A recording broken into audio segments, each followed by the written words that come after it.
2022. Fantastic to see you all here after the horrendous 2 years we've had. I know some of you have been COVID testing, volunteering, struggling with your lectures online. I hate lecturing online. I can't see your face. I don't know if I'm inspiring you or engaging you or if you're asleep. I don't care if you're in your gym jams, but it's about coming back together and networking, and hopefully that's what today is about.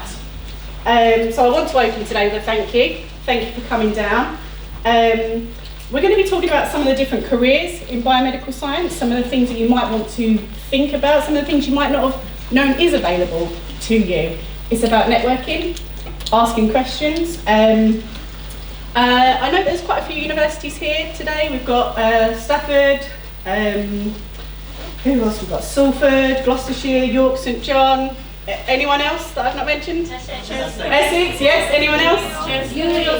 Yeah. Oh, wow.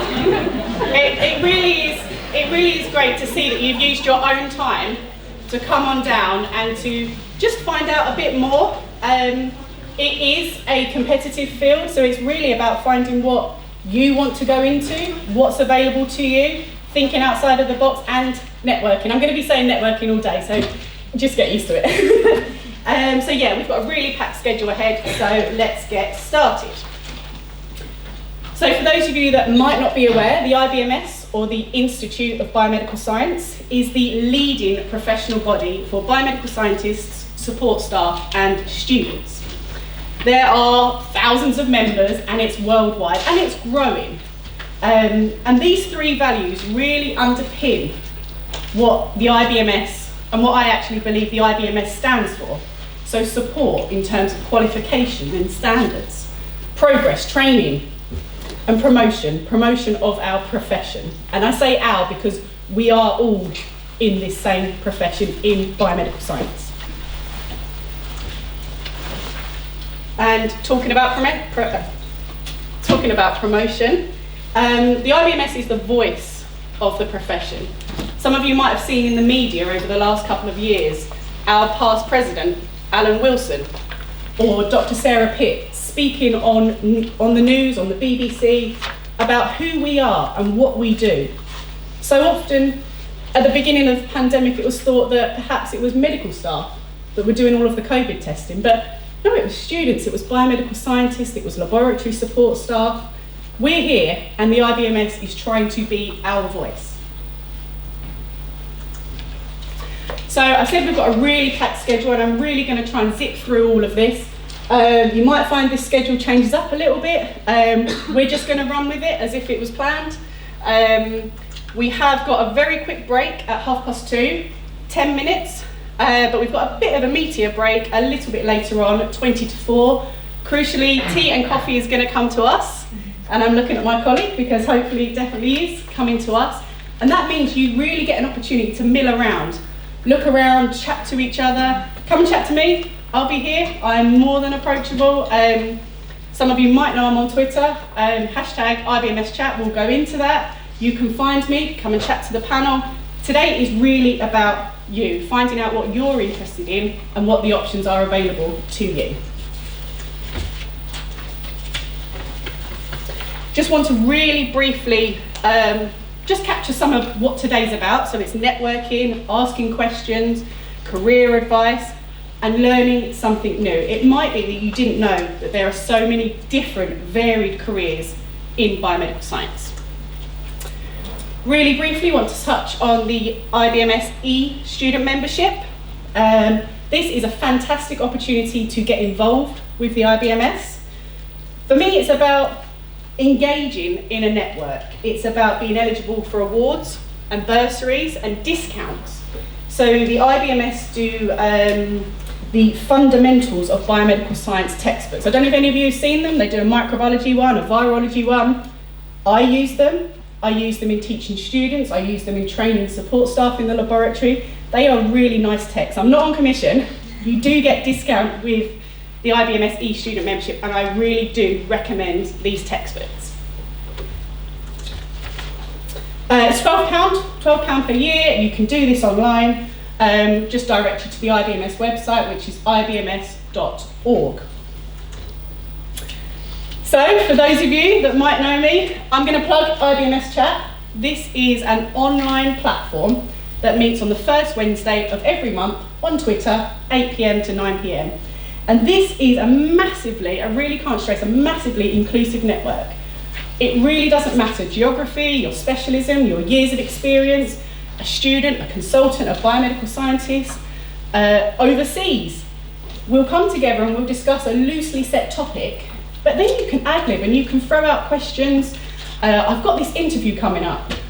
I have no idea about this area and how do I even get into it, and do you know someone, and can I come for a tour? That's what it's about. It's at every stage of your career, networking. An IBMS Chat, thanks to shifts, we're probably online 24/7 at some point. Tweet me, tweet using the hashtag, we'll pick it up, and there is a massive network out there. And as I say, today is about you, but it's also about networking. So I'd just like to end with this very short video that's not coming up.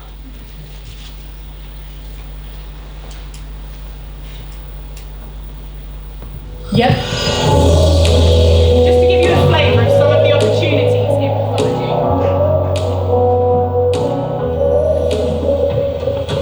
I helped 278 patients today. My name is Hussain and I'm a medical laboratory assistant. I screened patients for MRSA today. Laboratories are important because they provide results that help manage infections. My role is important because it helps patients. I helped 47 patients today. My name is Fiona and I'm a clinical scientist. I helped to diagnose an immunodeficiency today. Pathology laboratories are important because clinical research couldn't happen without them. I love my job because every day is different and even a bad day is a good day. I helped 25 patients today. My name is Lakshmi Narayan and I am a consultant histopathologist. I gave a patient's breast lump the all clear today. Pathology laboratories are important because they provide results without which your surgeon or doctor cannot focus on the right treatment. I love my job because we complete the diagnostic jigsaw. You may not always see us, but we are here for you 24/7. Always there for you. Working hard behind the scenes. We are skilled. We are dedicated. Every sample represents a patient. Every patient is tested. And every patient matters.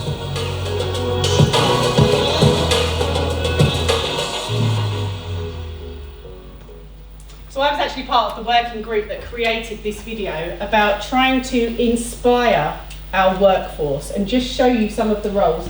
If you put that hashtag Pathology Raw into Twitter, you will find a link that will take you straight to all, I think there's 17 or 19 different videos, just to give you a little flavour. And it might not be the next role that you want, but it might be, do you know what? I quite like the idea of being a consultant. Maybe I'll look at that, and it's all within pathology, and it is all within your grasp. So I'd like to conclude there and invite my colleague Michelle onto the stage, who is going to talk to you about haematology. Thank you.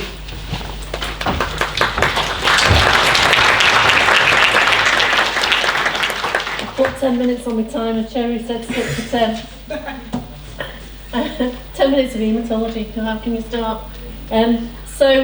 This is where I work, Central Manchester. The coloured bars at the front are the new Children's Hospital.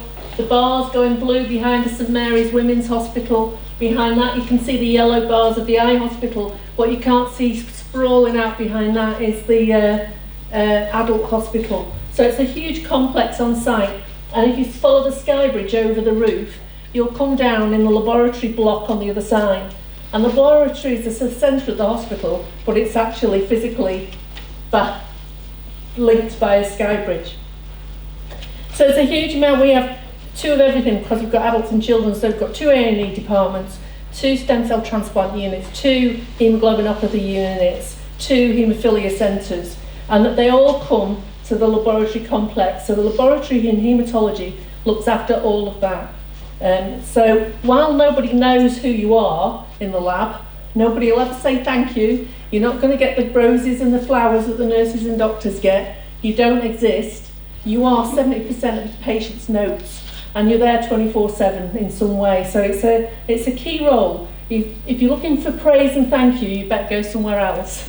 But if you're looking for something that's rewarding, that's like that video says, is different every day, and that you're making a difference to someone, you're not just wrapping up cakes, you're actually making a difference to lives, then you're probably looking in the right place. It depends how much you want to speak to people. Can I just ask, did anyone other than me go to the country music festival last week? No? Country music, fancy? You missed Ashley McBride, she was very good. Okay, so haematology. You tend to think of it as cell counts, and I suppose haematology is what biochemistry throw away. So biochemistry and haematology are the central ground floor hub of a hospital lab. They're the big turnover tests. You stand at a bus stop round the hospital, you will have a haematology full blood count done and using these for chemistry. They want the plasma and the serum. We think of haematology as wanting the cells. And that's how we tend to work. If you go to somewhere smaller, you'll probably find that haematology and biochemistry are a multidisciplinary team, that you will learn both of those things. So there's going to be different horses for courses, so to speak, depending on whether you go somewhere small or whether you end up working somewhere large. We're a large lab, we've got so many specialties within haematology, it would be impossible to do chemistry as well. So we don't multidisciplinary, but a smaller place would do, and they might do a bit of micro as well. Within haematology, we tend to think of blood transfusion. That tends to be part, although once you get specialised, you can choose to move through different areas of haematology. You might want to stay, blood transfusion might be your focus. You might want to stay in coagulation, clotting disorders. You might want to stay in general haematology, looking at the full blood counts and blood cell morphology. That happens to be my bit, looking down the microscope. And beyond that, there's a chance to link in with cancer diagnostics. I'm actually the Chief Biomedical Scientist for the Haematological Cancer Diagnostic Service in Manchester. You can get involved in stem cell therapeutics. I spent 12 years working in a cryopreservation stem cell preservation lab before moving back. And we work closely alongside colleagues in biochemistry, particularly 24/7 aspect of it, and immunology on the cancer side. It's 24/7. So haematology and biochemistry, no matter where you work, big or small, tend to be 24/7. If the hospital's got an A&E department, then there's always someone in the lab. No one ever thinks of that, but they are. And you train for those things. So you'll be trained to work for major incidents, dealing with road traffic accidents, shootings, stabbings, whatever. So it's all part of the invisible heart hospital. The patients don't know you exist, but you are there. If you're looking for a job where you don't want to work nights or you don't want to work shifts, you're going to have to think about that sort of thing, because haematology and chemistry do that. Having said that, I've worked a whole career and probably never worked a whole night shift. I've been called in a lot. I've done major incident stuff, and I've done advice on morphology and advice on phone calls, and I've been in for clotting help. But there's so many people doing so many rotas that there's always room for somebody in it, in a larger place. In a smaller place, you might find those options are less, that you are required to do certain things. And certainly when you're starting out in your career and you've got to get to a certain level before you start to specialise, then you'll find yourself in those sort of patterns, because at the end of the day, it's a service. You're a service to patients, and anybody can walk in through those doors at A&E at any time, day or night, with absolutely anything. So inside the lab, there's a lot of automation in a big lab. For haematology and chemistry, that would be the same. So if you think, well, I don't want to work in a factory-style environment, you've also got to think there's also a lot going on. So we would do 2,000 full blood counts every day of the week. Now, nobody's going to stand there and do that with a test tube. It's highly automated, a big rack of instruments. Coagulation has also got analyzers on platforms to get clotting studies done quickly. And then somebody like me, or like one of you in the future, writes the rule bases within the instruments that tell them against age and sex what the normal intervals or reference ranges are, so that tests can come in, get processed and go out without actually the human being having to look at them. The abnormal ones all end up in front of those two people, those two biomedical scientists that you see sat there, and then it's their job to start knowing with their skills and knowledge what to do next, whether they're phoning something, checking something, adding more tests, do they add a glandular fever screen, do they add more clotting studies, and do they send it for a blood film? And then you take them, the most abnormal samples, put them on a glass slide, stain them, and put them under a microscope, and that's my thing. Now these pictures you see here, blood cells that you see, are hand-drawn by somebody called Dorothy Stearns back in 1956, and no, I wasn't around then. That's before my time. But blood cells, basically, you'll never come across more beautiful than the ones that she drew. But the abnormalities and the interest of what you can see under the microscope, for me, is massive. So every day of the week, we would expect to see in our hospital 1 new leukemia every week. We're going to get malarias coming in, and the person looking down the microscope's got to be able to tell the difference of anemias, to leukemias, from malarias to various hemoglobinopathy and blood disorders. All that forms part of the haematology baseline, and you're all working in a team. So yes, you don't have to stay on the automated side. There's specialisms in coag, there's specialisms in transfusion, there's specialisms in general heme, there's specialisms in hemoglobinopathies, looking at the more complex blood disorders. So you start off on a base, you work as a team, you'll find your area, maybe you'll turn to specialise in one area or another, maybe you don't want to do that, maybe you want to stay general, and it's more important that you do you can base your life around your family and home, but you're making a difference with whatever that is, whether you're just phoning the student health centre to say yes, it's another case of glandular fever, or whether you're actually phoning other news through and contacting GPs over leukemias or severe anemias. How am I doing? 2 minutes.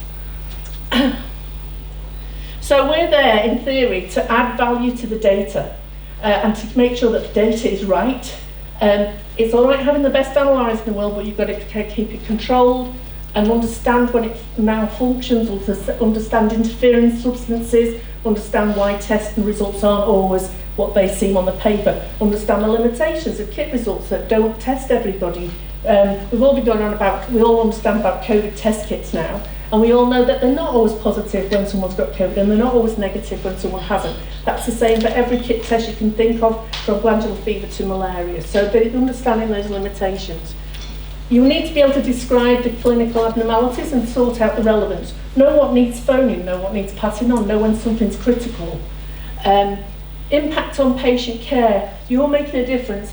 You're getting that information through to the clinical team so that they can take the credit, so that they can make the decisions and get the right job done. You've got to be efficient and effective. We are a service laboratory in haematology, blood transfusion. It's a 24/7 system. Blood products, specialist assays, specialist investigations. And as I've already said, we tend not to think of laboratory people very much at all. The public don't know us as biomedical scientists. It's a very quiet, hidden people. Maybe it takes a certain sort of person to work in a lab. But there are opportunities to get involved with things like this. I've just run a big quiz on blood cell morphology this morning in which 600 people across biomedical sciences, not attending today, I put it online last week, have all had a go. So there is an interest and a collaboration, if you like, across the country where we all like to know what we're doing and what sharing some information in interesting cases. We tend to do that. I started my career a lifetime ago, for you people, with what would be the equivalent of 5 GCSEs. And I've loved every minute of it. And for a job that doesn't do a lot, I've now got a professional doctorate in morphology reporting. I've given lectures on morphology in the United States, Australia, and China. So, in the words of my country music hero, Ashley McBride, not bad for a girl going nowhere. So there is something for everybody. But I've done me 10 minutes. Thank you. Lovely, thank you.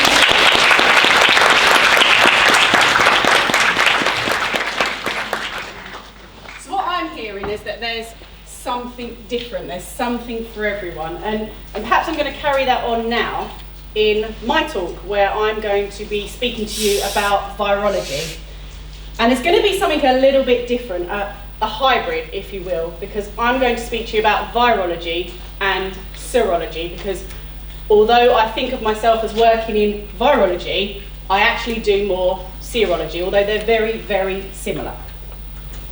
So let's just take a minute to take it right back and just consider what is pathology. And although on today's lightning talks you're going to hear about clinical microbiology, we've heard about haematology, I'm going to give you a flavour of virology and serology, but there are, I think RC Path put it at around 17, around 20. You've got cellular pathology, immunology, forensic pathology. So there really is something for everyone, really, actually, I think. So virology. What is virology? Well, in the very most basic sense, it's the study of viruses. But what are viruses? They're really, really, really small protein packages. It can be an RNA virus, a DNA virus. You can be asymptomatic with a virus, perhaps COVID-19. Or you can have devastating disease and ultimately death. Lots of different modes of transmission, so fecal oral, mucous membranes, vertical transmission, so mother to baby. And the mainstay of testing is usually looking at the immune response in most laboratories. So we're talking IgM or IgG, nucleic acid testing, so PCR. And I would challenge anyone in this room not to know the word PCR after the last 2 years that we've had. So you're not going to see these under the microscope. It's going to be a lot of automated testing. But what we'll go on to see is that it's not always automated. So how many viruses? I really, really did try to Google this and find out how many viruses we can actually test for. I have absolutely no idea. And if anybody actually does find it out, let me know. So in the main laboratory, we would be testing for things like varicella zoster, chickenpox, measles, mumps, rubella. So this is occupational health testing. So myself, as a biomedical scientist, I've been screened. Antenatal clients or antenatal patients, so those that are pregnant, we're going to be looking for HIV and hepatitis B. And we've got respiratory and enteric, and then we've got the really scary, so viral hemorrhagic fevers. And I don't know if anyone heard about Lassa fever over the last couple of weeks. Yeah, very scary. So these sort of viruses are going to be handled in containment level 4 facilities. So these are few and far between. We don't have a Cat 4 in my lab. I'd probably be a little bit scared handling these sort of samples. But the option's there. If you really, really want to go there, the option's there. So serology. Serology is usually the identification of an antibody response to infection in the serum. So we're spinning down a whole blood sample. So Michelle over there, she's primarily using whole blood. We're going to spin it down and we're going to take off the serum and we're going to perform testing on that.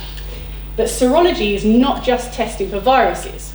We're looking at bacteria, so Streptococcus pyogenes. So that's the causative agent of strep throat or scarlet fever. We're looking for fungi, so galactomannan or beta-D-glucan. So fungal markers or Cryptococcus neoformans. And I'm shooting out all of these words and I know some of them are a real mouthful, but just gonna stop there. And it's these sort of things that, for me as a university lecturer on the side, slipping these sort of things in an exam is really taking it up to the next level because you might not be learning about this in your normal lectures. And then you've got viruses, so HIV, VZV, EBV, CMV, spirochetes, so syphilis, Treponema pallidum, and Lyme disease, so that's Borrelia burgdorferi. Cute! Pandas. Why on earth has Cherie put a picture of pandas in her lecture about virology? Well, when I sat and thought, how am I going to talk to a room about virology and how am I going to make it interesting? Because it can be very dry. And I thought about, why do I love virology or serology? And for me, it's the infinite number of clinical scenarios.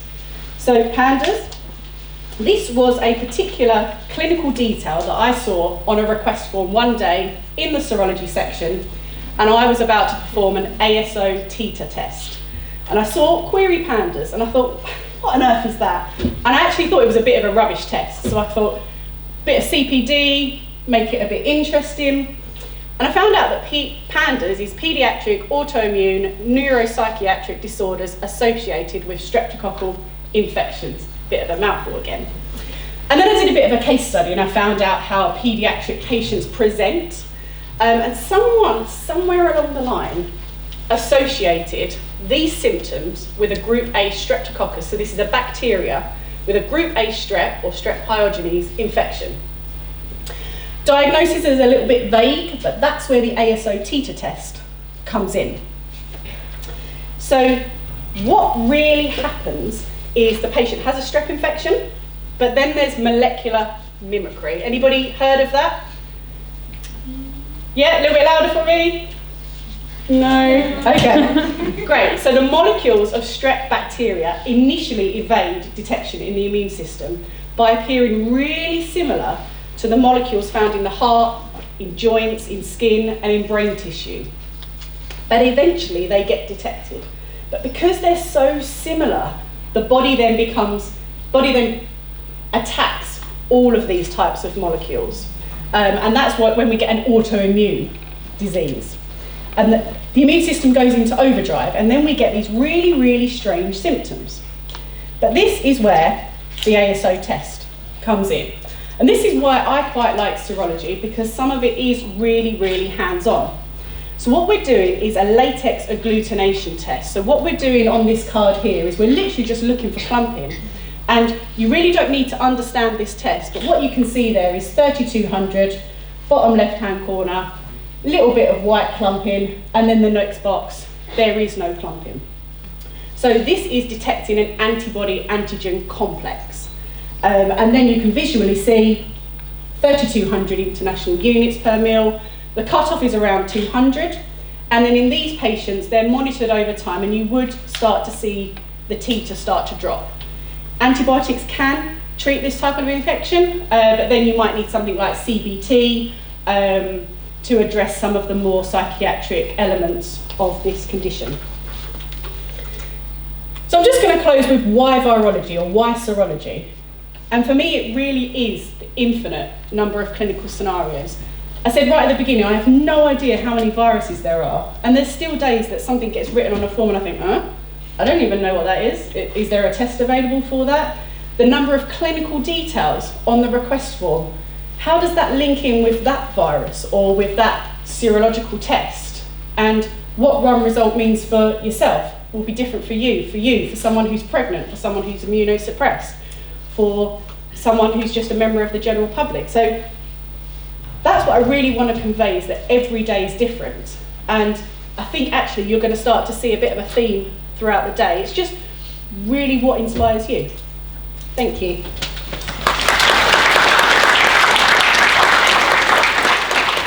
And I'd like to invite Frances onto the stage, who is going to speak to you about clinical microbiology.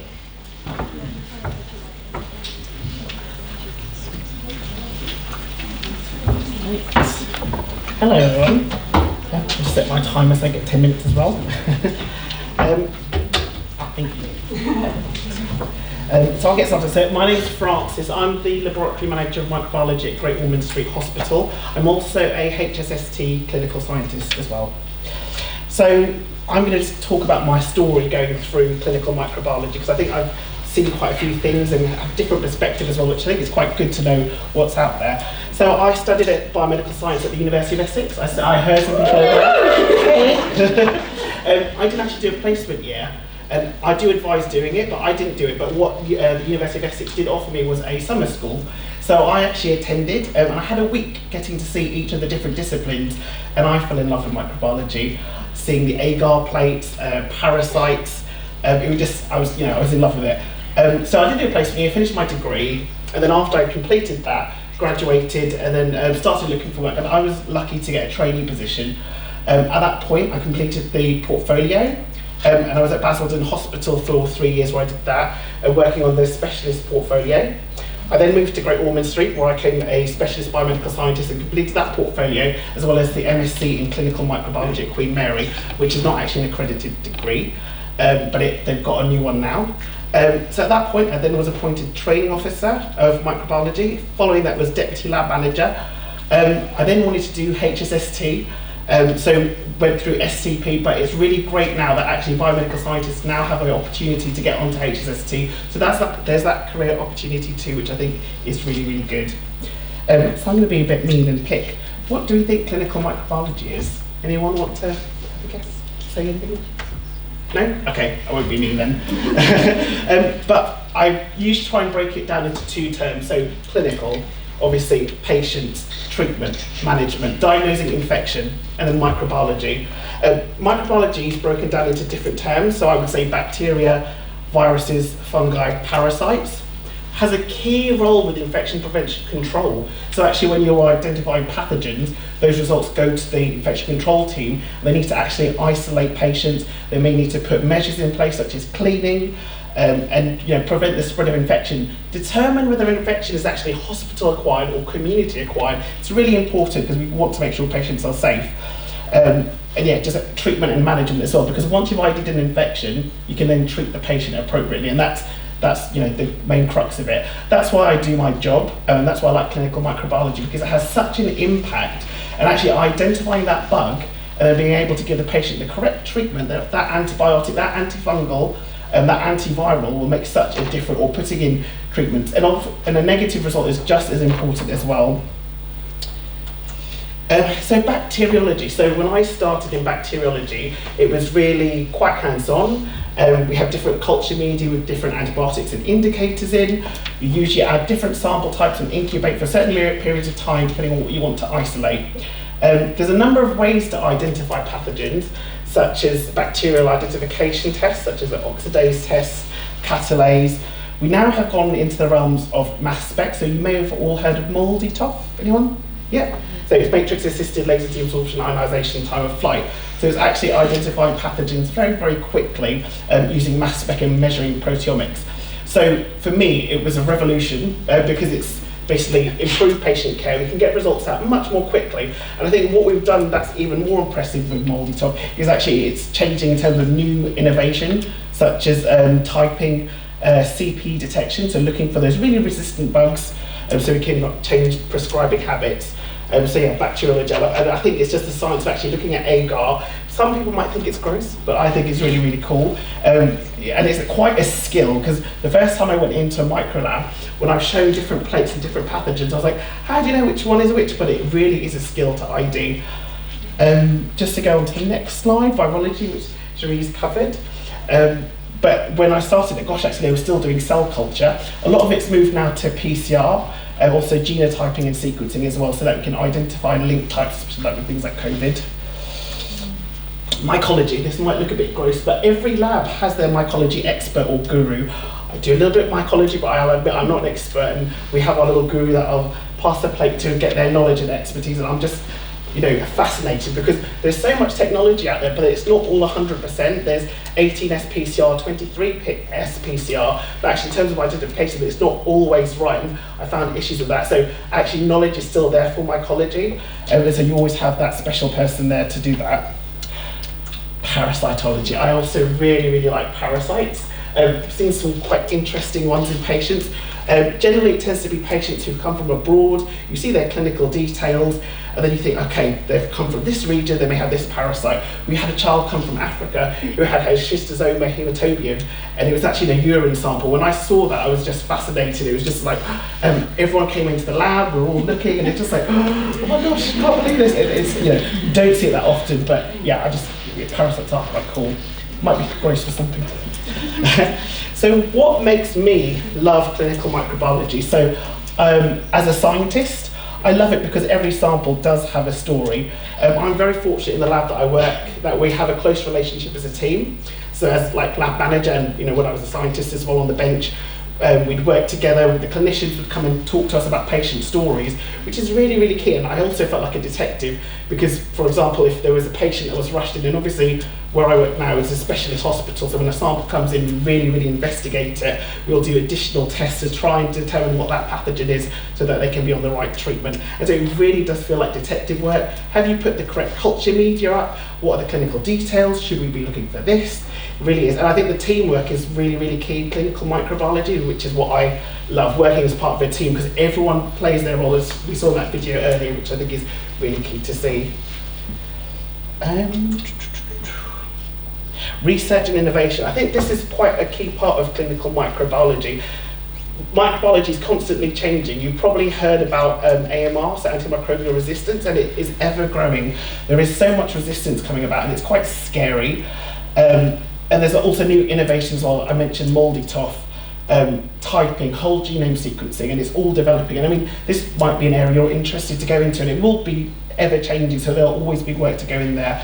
And yeah, I think research is quite a key part. So I think clinical microbiology as a career pathway, I think there's loads of different opportunities. And again, it's finding your niche, whether you want to be on the bench and be that person looking at the organisms, identifying and having that key role and that specialist knowledge.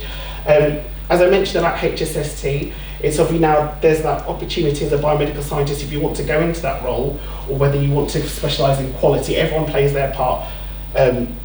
So yeah, just to kind of summarise, I like clinical microbiology because it's a diverse science specialism: bacteria, viruses, mycology, fungi, parasites.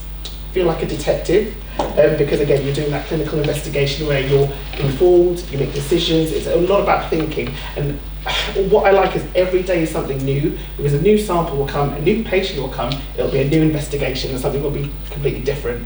I think with clinical microbiology now, the career pathway has changed as well, so there is scope for further development if you want to go that way. It is a lot of work.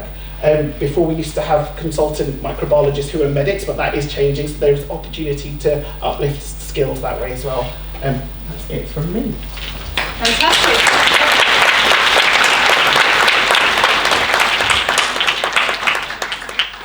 We've got about 7 or 8 minutes before our next talk, so I really just want to open up the floor. If anybody's got any questions, if anybody's got a question about perhaps a specialism that wasn't mentioned, that you maybe want me to take away and go and ask someone. Anybody got any question that just wants to open up the floor? No one's got a question? If you're sitting there thinking about that question, I guarantee it's somebody else who's thinking about that question. Lovely. Anyone in cellular pathology? Not here at the moment. Have you got a specific question you're interested in, or? No, I just wanted to know about if there's anyone researching. Not with us today, but come and see me at the end and I can certainly put you in touch with someone. Absolutely, yeah. Yes? Sorry, can you tell us what's the difference between biomedical scientist and clinical scientist? There is this STP program, and what's that about? So they're ever so slightly different. I don't know, Francis, if you're better placed to pick that one up. You should be kind of open to whatever turns up, really. So here I am. I am a lecturer. I'm a university lecturer, and I'm the chief examiner in virology for the IBMS and a member of the council as of last year. And I've written lots of 3 textbooks and lots of journal articles. And during the pandemic, suddenly turned out I'm actually quite good at explaining virology to people, particularly on BBC local radio. So I've done a lot of. How did that happen?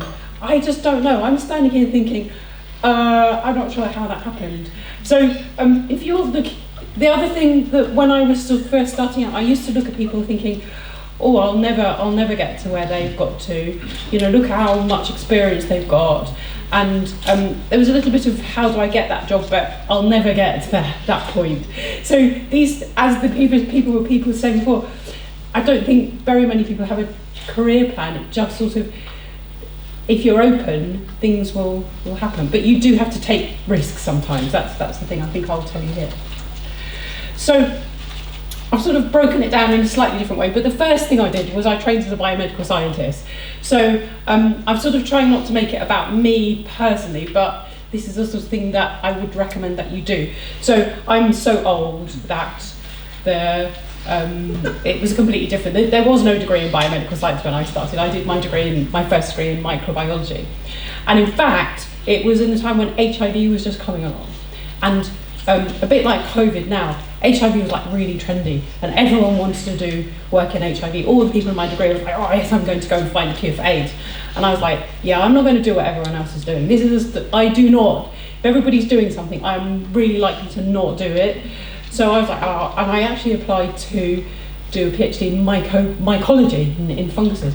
which didn't work out for various reasons. And then I realised that I wanted the biomedical scientist is the thing I wanted to do. And so I applied for all the jobs in microbiology sort of areas that I could find, and the virologists were the first ones to offer me the job. That's literally how I got into virology, because they offered me the job, so I took it.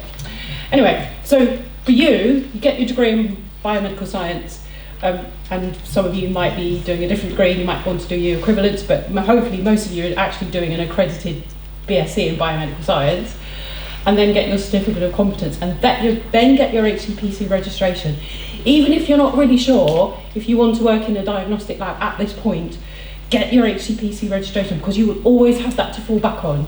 As we'll see various times in my career where I've sort of, things haven't been working out for whatever reason, I've had a bit of a high, I could always do a locum.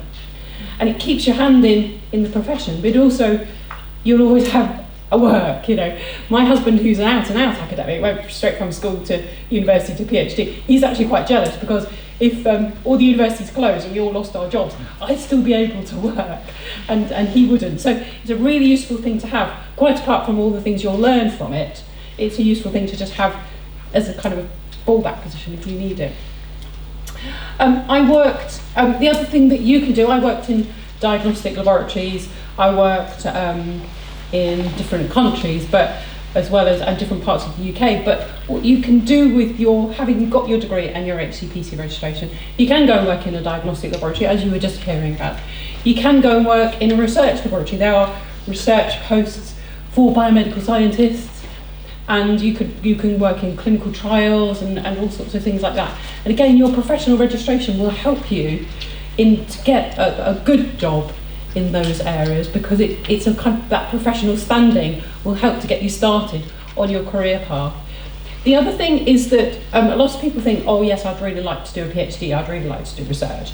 And when somebody comes to me and says, oh Dr. Pitt, I really want to do a PhD, I was like, what is your burning research question? Some people think, if I do a PhD, I'll get a better job, I'll have a better salary, people will like me more, or whatever it is. I don't know. Some people, just because they think, oh, it's the next target they want to hit, only decide to go into research if you really think, I really want to spend time thinking about this. Sometimes it's quite a minute, little tiny, obscure area of a quite an obscure field. You've really got to get lost in that. But you've got to get to the point where you really want to know the answer to that research question. And it isn't for everybody. It's just the way some people's minds and interests work in some ways, and some people's it doesn't. It's not a, you know, everybody's different in that sense. But if you really want to do research, so I've seen people kind of force themselves to do a PhD and then either dropped out before they finished or got their PhD and then not done anything useful with it because it wasn't really quite for them. So that's a question you do need to ask yourself. But, you know, I'm not trying to put you off, but it is, just think about what's really right for you. I've got quite a lot of further academic qualifications, but probably most of you would go on and do an MSc, even if you're working in a diagnostic laboratory, and that's a really useful thing to have. You can do your MSc in something that's a little bit off the side to what your main discipline is. So, for example, if you're in microbiology, you might want to do your PhD in virology or even MSc virology or immunology or something, or perhaps mycology, kind of specialise. Then there are a lot of IBMS qualifications. I don't know how much of those you're aware, but we have obviously you do your registration portfolio, then your specialist portfolio. We've got certificates of achievement in all sorts of areas, diplomas, and we're actually writing new qualifications all the time to respond to the way the profession's changing. Then there's a higher specialist diploma and the higher specialist scientific training and all those other things that you can do. And what do you want to do? So in my case, I've also got a teaching and learning qualification, which then took me into university lecturing. But do you really want to be a university lecturer, or do you want to be a clinical scientist? And as I've said here, you don't necessarily cut off one path by following one. If an opportunity comes up to do a bit of lecturing and you do a teaching and learning qualification, that's not going to stop you going into clinical scientists later. In fact, it's going to help you, because the broader your experience, the better, the more confident you feel when it comes to doing more senior things. But you do need to think, do I really want to do this? because most of the things we're talking about, we're standing up and saying, oh, it's really, they're quite hard, and they do need commitment. And so, you know, you need to think seriously about what you want to do. But once you've worked out what it is you really want to do, what you'll find, hopefully, is that if you work conscientiously and consistently, you will actually develop experience and knowledge and confidence without even realising it. I had no idea that I'd be able to explain virology to the general public on the radio. No idea at all, until I started doing it. But then I've got 30 years worth of experience behind me that I hadn't even realised that had even happened. It just sort of happened. And it turns out that it just, without you realising it, we undersell ourselves so much as biomedical scientists. We let the doctors sort of take the glory, the things we let, when they're talking about hospitals, they talk about doctors and nurses. Very occasionally they'll mention physiotherapists, if you're really lucky. But we're very much under the radar. We like hiding under the radar, it's fine. But we do, because we're sort of undersold by the rest of the world, I think we sometimes undersell ourselves, and we shouldn't do that. And I'm hoping that you, as the next generation, won't do that. You won't make that mistake. You'll actually say, we are biomedical scientists and we are proud of that, and we want to tell the world what we do and why what we do is really important. But the way to get to that is to challenge yourself. If someone asks you to do a job and you're thinking, I'm not really sure whether I can do that, I'm not sure whether I'm up for this, whatever. Just think, that person's seen something in you that you may not have seen in yourself, and go for it. The worst thing that can happen, someone says, would you like to be the training officer in this lab? And you think, oh, I don't know. I don't try to do teaching, and you know, what do I know about anything? And the worst thing that can happen is it can turn out actually being a training officer isn't suited for you, and after 6 months you have to say, well, I can't really do this anymore. The best thing that can happen, it turns out you're really good at training, but you're never going to know unless you try, and you do have to kind of put yourself out there sometimes to try things. The other thing is, you need to be prepared for, as I said, turns out you didn't want to be a training officer. One of the things I'm trying to do, which you'll find if you do go into research, is you do have to apply for funding for your projects. And you spent hours and hours, days, weeks sometimes preparing, filling in all the forms, getting in all the information, costings for all the things you're going to do, getting all the, and then writing the proposal and references and getting colleagues to say they'll collaborate with you and so on and so forth. You have to put it into this particular website in this particular format by this particular date, and it's like really, really stressful. And then 3 months later they say, oh yes, thanks very much, you haven't been successful. Or sometimes you don't hear at all. And they say, if you don't hear anything after the 12th of February, then assume you didn't get it. You have to be prepared for those kind of setbacks sometimes. But obviously, if you are going to any kind of research, R&D, thinking about new ways of training, new ways of management, find colleagues to advise you and collaborate with you. The IBMS is full of great people, and this is kind of what we're here for, is to help you to learn how to collaborate. I can't say a word now. The other thing you might find you're quite good is teaching and training. Developing your writing skills is really important, even if you're not going to go into be a university lecturer.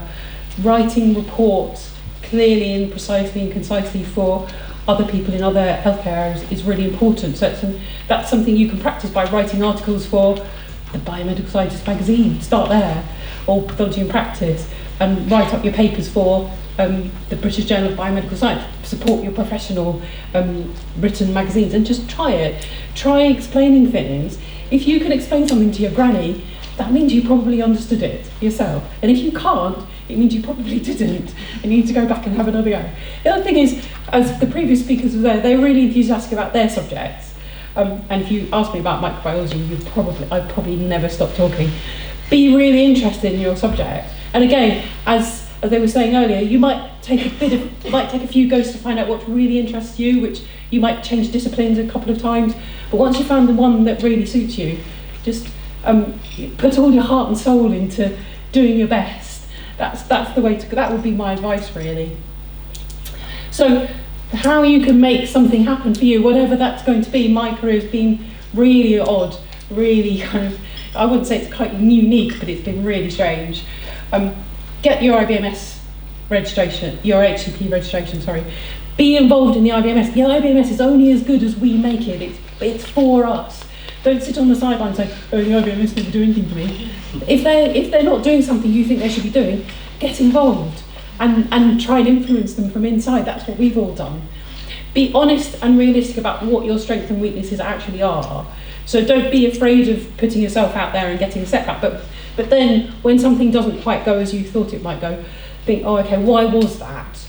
And then you might have to kind of reevaluate where you thought you were going and be realistic sometimes. But the one thing I would say is, whatever you're going to do with your careers, if an opportunity comes up, you absolutely have to take it. I did my PhD, an opportunity came up for me to do a PhD, and I thought, this opportunity doesn't come up for people like me. The sort of thing that came up, medics are often asked to do MDs and things like that, and people who are at universities get opportunity. I wasn't at a university at that time, I was still working in a diagnostic lab. The opportunity came up and I thought, this is a big, big risk, but it's not going to come again. I have to take it. I put myself up for election for the IBMS Council last year thinking, what am I doing? But I have to take this risk. And so I took it. So if whatever you do, take your opportunities, and good luck is all I can say. Thank you.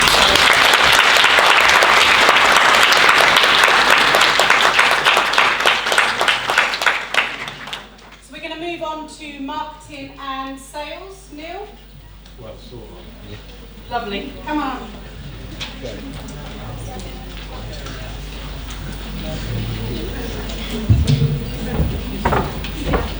Hi everyone. I'd just like to say that I've only just, after a long career, moved into marketing and sales. So I can show you some transferable skills of from being within biomedical science and then making a decision to make a change. And of course you can go lots of different ways, and this is just the way I chose.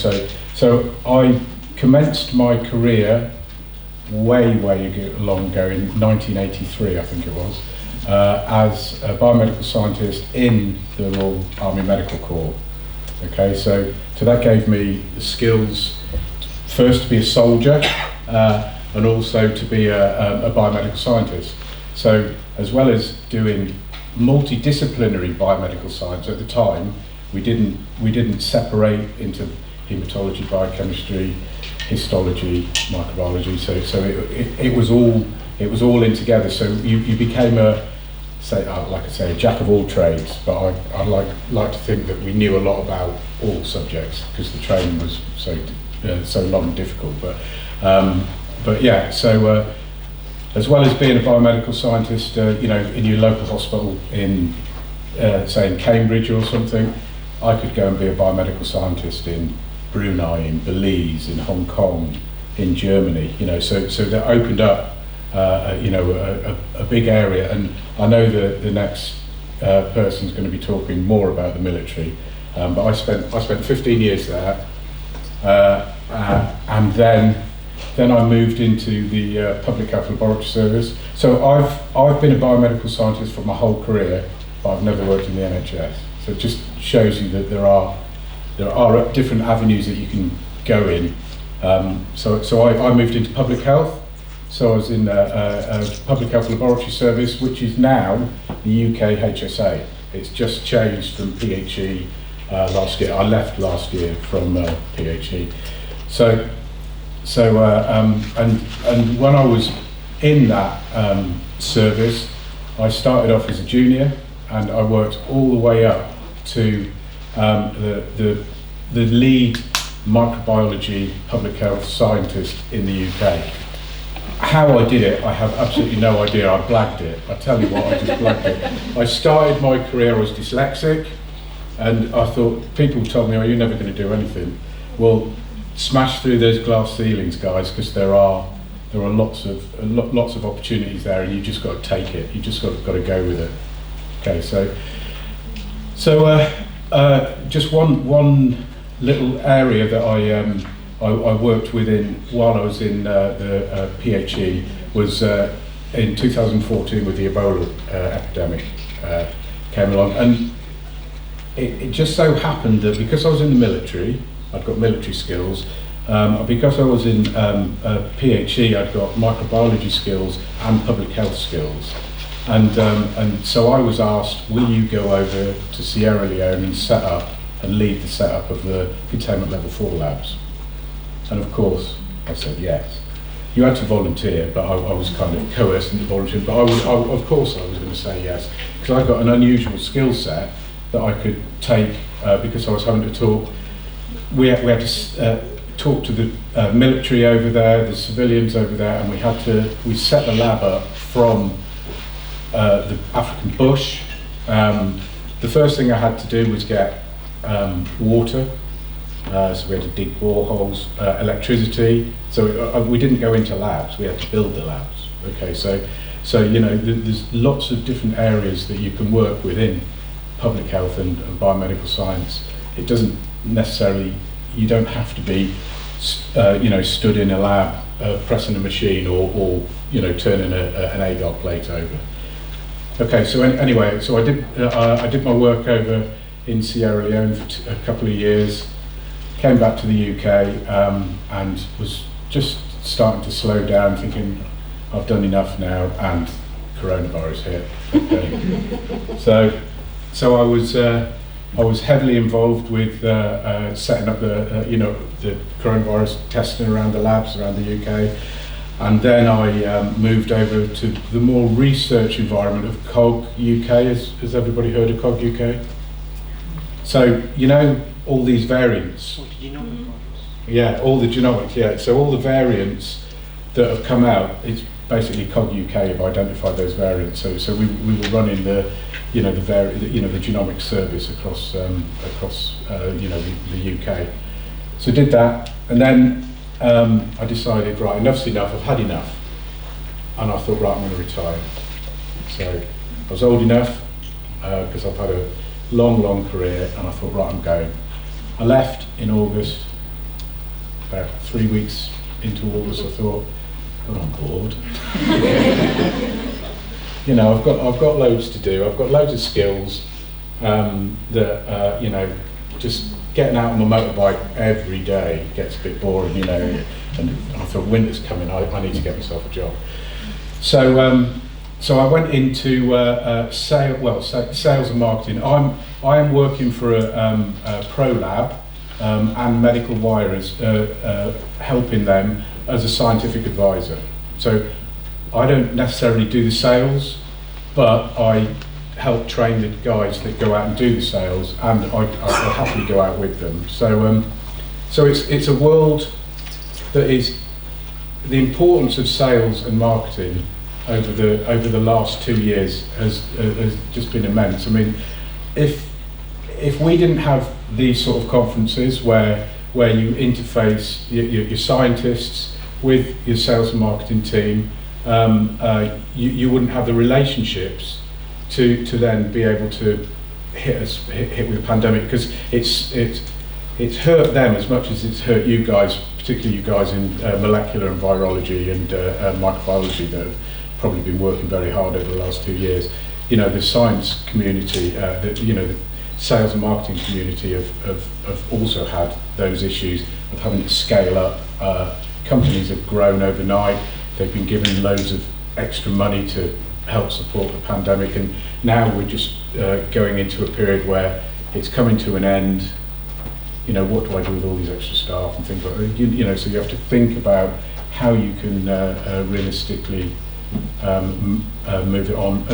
And what you've got to remember is a lot of the people that are in sales and marketing are biomedical scientists.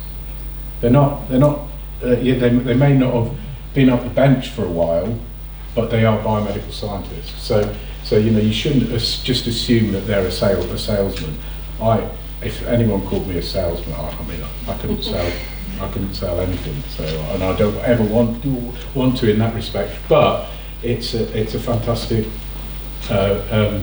career to go into. I sit and watch. go to the stands and just go and talk to somebody and get them to just tell you about their product. And it's fantastic. The passion that they go into it, and you know, it's all about relationships. It's not just sales, marketing. I rose through management in the labs, but it's all about relationship management. You know, how do you look after your staff, or how do you interact with your staff? You know, it's things like that. So, and that's, as I say, it's not just it's not just in sales and marketing, it's everywhere. So I think I'll probably leave it there, unless if anybody's got any questions or anything. I'm more than happy to go through, and I think we're going to hear a lot more about the military, because somebody who's in the military now, but my time was quite a while ago. So. Thank you.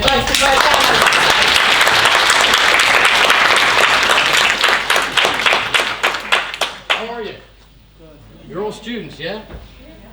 You're all biomedical scientists, right? We're all excited to do it. Right career path. Do I have to sit in the mic? If you can project, I'm more than. Can you hear me in the happy to back? around. Oh, nice. I like to walk, all right? So I'm a military biomedical scientist, yeah? That means I'm in the military, all right? I'm in the Army, okay? You could be in the Army, you could be in the Navy, you could be in the RAF, all right? We all do the same job. We're multidiscipline BMSs. That means I do hematology, clinical chemistry, microbiology, transfusion, all right? So we as military biomedical scientists can do that in a tent, on a boat, and if you're RAF in a hotel, all right? Don't kick back and chill out a little bit, okay? So we do that at different scales. So we take the stuff that you're learning now to be biomedical scientists, the stuff you're learning in your labs, the stuff you're learning in university, and we take you on and we teach you how to do that somewhere different, all right? Not in the NHS, all right? Not in the white clean benches. I've delivered diagnostic pathology in a cow shed, okay? In Albania, it's true, all right? So we have to look at your quality management systems, we do that. We look at quality control, we do that. We give the highest standard we can give in the field, all right? And there's a caveat, and you gotta be pretty bright. I'm not pretty bright, all right? Kind of am, all right? Kind of am. All right, but you have to be able to deliver a diagnostic service, a high quality diagnostic service under extreme conditions. And that's what we do, all right? I joined the military because I didn't know what I wanted to do. Similar, I did an HNC in biomedical science. I joined the Army. Many of us did, 22 years ago. I look about 39. No, can you still hear me in the back? Roger, okay. So I've done 22 years. I started off as a private soldier, and I worked my way up, and up, and up, and up, and I'm now a major, all right? So that's the top, currently, of my column, but I get an opportunity to move on outside of that. We give our guys the opportunity to do master's degrees, teaching degrees. They can do doctorates, clinical scientists, all right? If you show an aptitude, and you want to do something, we'll support you, because it's in our interests. Because we want highly motivated people. We're smart, right? We like smart. People don't know about you, all right? Medical services, what are they? Doctors and nurses, aren't they? Always doctors and nurses. And ambulances sometimes. Ambulances sometimes, paramedics, okay? So we, on deployment, biomedical scientists, we shoot up the ziggurat. They understand what we do. Because we're delivering blood, we're doing diagnostic tests, right? We're in ED, we're talking to the anaesthetist and the doctors because we're delivering those products, blood components, at site, all right? You don't see that in the trust you in your NHS. What have we been? What have we seen? Pods with samples coming down, and you process, don't you? And you put on your results, and you think nobody knows who I am, nobody cares who I am, yeah? In the military, they get it, all right? And you sit in a position where you can make a difference. They don't care if you're a corporal. They don't care if you're a colonel. They care about what you know as a subject matter expert. And it could be the only BMS in a hospital delivering a service. Hanging out, on call, delivering it all. but you talk, and you can talk with the colonels, and you can talk with the commanding officers, and they will listen, all right? They will listen. Any questions? So I found out about this about 10 minutes ago, so I'm blagging it. All right? I'm bluffing it. Dan, I'm going to ask one, Yes. and I don't know about anyone else here, but it's only been in recent years that I've found out that you can be a biomedical scientist in the military. So if someone was interested in going down this route, where would they start? What would you signpost them to? So, YouTube's good, isn't it? Everybody likes to look on YouTube. There are Army recruitment centers, there are RAF recruitment centers, there are Navy recruitment centers. You can go in, if you can build up to get through the door, all right? Once you're through the door, have a chat. And have a chat to them, because they'll know there's Army, Navy, or RAF biomedical scientists. The problem you have is there's not many of us. So they don't recruit very often, but it's worth asking, all right? Because guarantee it, because where I sit currently, I'm responsible person blood for the MOD, so I oversee all the blood distributed globally for our troops. It's my responsibility to assure it to the Secretary of State of Defense. I am also the quality assurance manager for defense pathology, so I assure all of the tests, make sure they're correct, right, valid. I am also the head of CADA. What that means as head of CADA is if you're interested and you go to a recruitment center, they will send me your CV, which means I can have a look at it. And if I think you look good, I don't want a mugshot. If I think you look good, all right, we can take a punt sometimes, yeah? And we'll look at it for you. So, you know, I've looked at other CADAs with degrees, all right, your degrees. And they've gone in, I want something medical. I went in, I want something medical. I want to be a CMT in the movies, medic! I want to be that guy, right? I didn't get to be that guy. They took me into something else, and something else. And I found my way to what I love, all right, and what I do. And 22 years later, my knees are knackered. Put on a bit of weight, because I sit at the desk all the time now. But I've enjoyed every minute of it, all right? And I deployed 3 Iraqs, 2 Afghans, Albania, Germany, everywhere, all right? I've seen the world. Drunk a fair bit, all right? But I've enjoyed it, and I've saved lives, and I've seen lives saved. And I've gone into the ward and seen that person. And I've been in A&E and I've seen that person. And I've cross-matched the units, and I've taken those units to the bedside and seen them put up. And that's something that I've had, that not many people have. Any questions?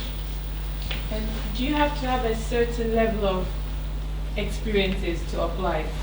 Like a year in the lab or 2 Nah, like a good egg. We'll take someone with A-levels and we'll train you through. All right?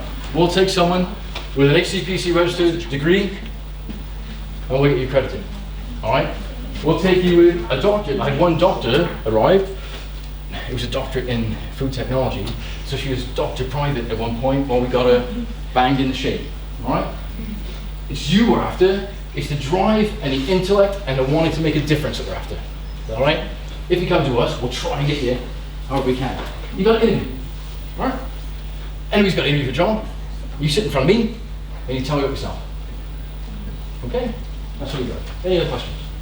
Yeah? How different are the labs when it comes to defence BMS compared to if you're working in the NHS? What's the facility like? Say again, sorry? How different are the labs, different are the labs and the facility like where you work? Okay, so the question was how different are the labs where I work? All right? So military BMS, day in, day out, they work alongside the NHS. All right? They keep current. They work alongside the NHS. That's what they do in the meat and potatoes. All right? When I need to deploy them, we lift them and we push them out. They could be under a tent with a trestle table and the centrifuge rocking everything and all these samples going everywhere and dust blowing in. All right? And we have to adapt and overcome. We can also go on ship. You know, Army will go on ship, Navy will go in the field. We're kind of tri-discipline, multi-discipline, and we're interchangeable. All right? So you can sunbathe on the front of an aircraft carrier, you know, and occasionally do a stool sample. All right? But you do all that stuff. But as a military BMS, you're able, competent, and confident to lean your hand into microbiology, hematology, transfusion. Yeah. Lovely, we're just going to stop it there. We've got a really big network, so we can put you in touch with possibly Dan or one of his colleagues. So come and find me at the end, come and find me in the break. It is a really niche area, and I could listen to you all day, but we do really need to take it there. So round of applause for Dan, please.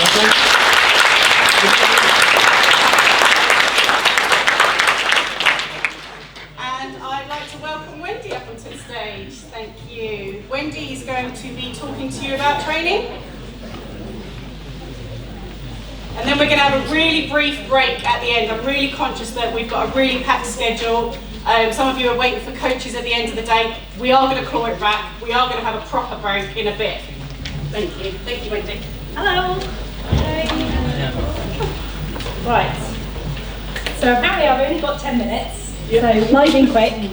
And I was asked to talk about alternative career pathways in diagnostic pathology. So I am the head of learning and development for a company, we go by many names. Sonic Healthcare UK is like the umbrella term, but also HSL and TDL might have hit your radar. So we provide diagnostic pathology. You can see one of our labs on the screen there. We're quite lucky in the environment, in the labs that we've got. They tend to be fairly new. But we are across the UK, and we're one of the bigger laboratory companies, and that means that we've got quite a few different opportunities, particularly around kind of alternative career pathways. So this is something you should all be familiar with. It's the kind of like traditional, familiar job titles, biomedical scientist, clinical scientist, you know, the NHS pay bands, healthcare scientist. That's the normal stuff. And I'm going to touch base on the more alternative, perhaps more unusual roles that are out there. So again, traditional disciplines, all very familiar to you. This is how most of the pathology laboratories operate across the UK. You know, NHS, private, doesn't matter which kind of like area you're in, they all have these as standard departments and disciplines. So I'm going to look at the options, and this is a really important question. These kind of like additional alternative career pathways, is it you add it onto the day job, or is it a standalone role? And I think this is where it's really important, and it's the scale of the organisation you're working in as to how they answer that question.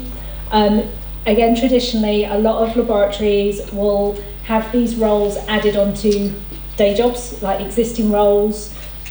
So you've got things like all sorts of areas, which we'll cover in a second, but this is a really important one because it's either being tagged on to an existing role or it's a standalone. So kind of areas that, again, fairly typical.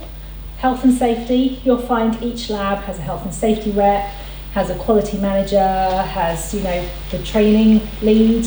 I've definitely fulfilled that role in some of the labs I've worked in, and it is definitely an add-on to the day job. I've been a training officer whilst working right at the start of my career, 24-hour shifts. That was fun, particularly when the clocks go back and you actually work 25 hours. Really soul destroying when the clock on the wall is telling you it's home time and it's not, you've still got an hour to go. So I vividly remember marking portfolio work at 3 a.m. when I'm on call because it's the only time I've had. So that was fun, but you know, had its moments as well. IT, I think, is an area that's really starting to build up. Pathology has always been hugely reliant on IT, there's no question about it. But it's always been kind of managed separately or managed by IT people who don't understand pathology, who haven't got the experience in pathology. And we're starting to see that we're actually taking people who've worked in pathology, biomedical scientists, who are migrating into IT roles. And that's hugely beneficial for the service because they've got the skill sets of both. They understand what the service needs to deliver, but they've got the IT technical skills that can actually deliver on it.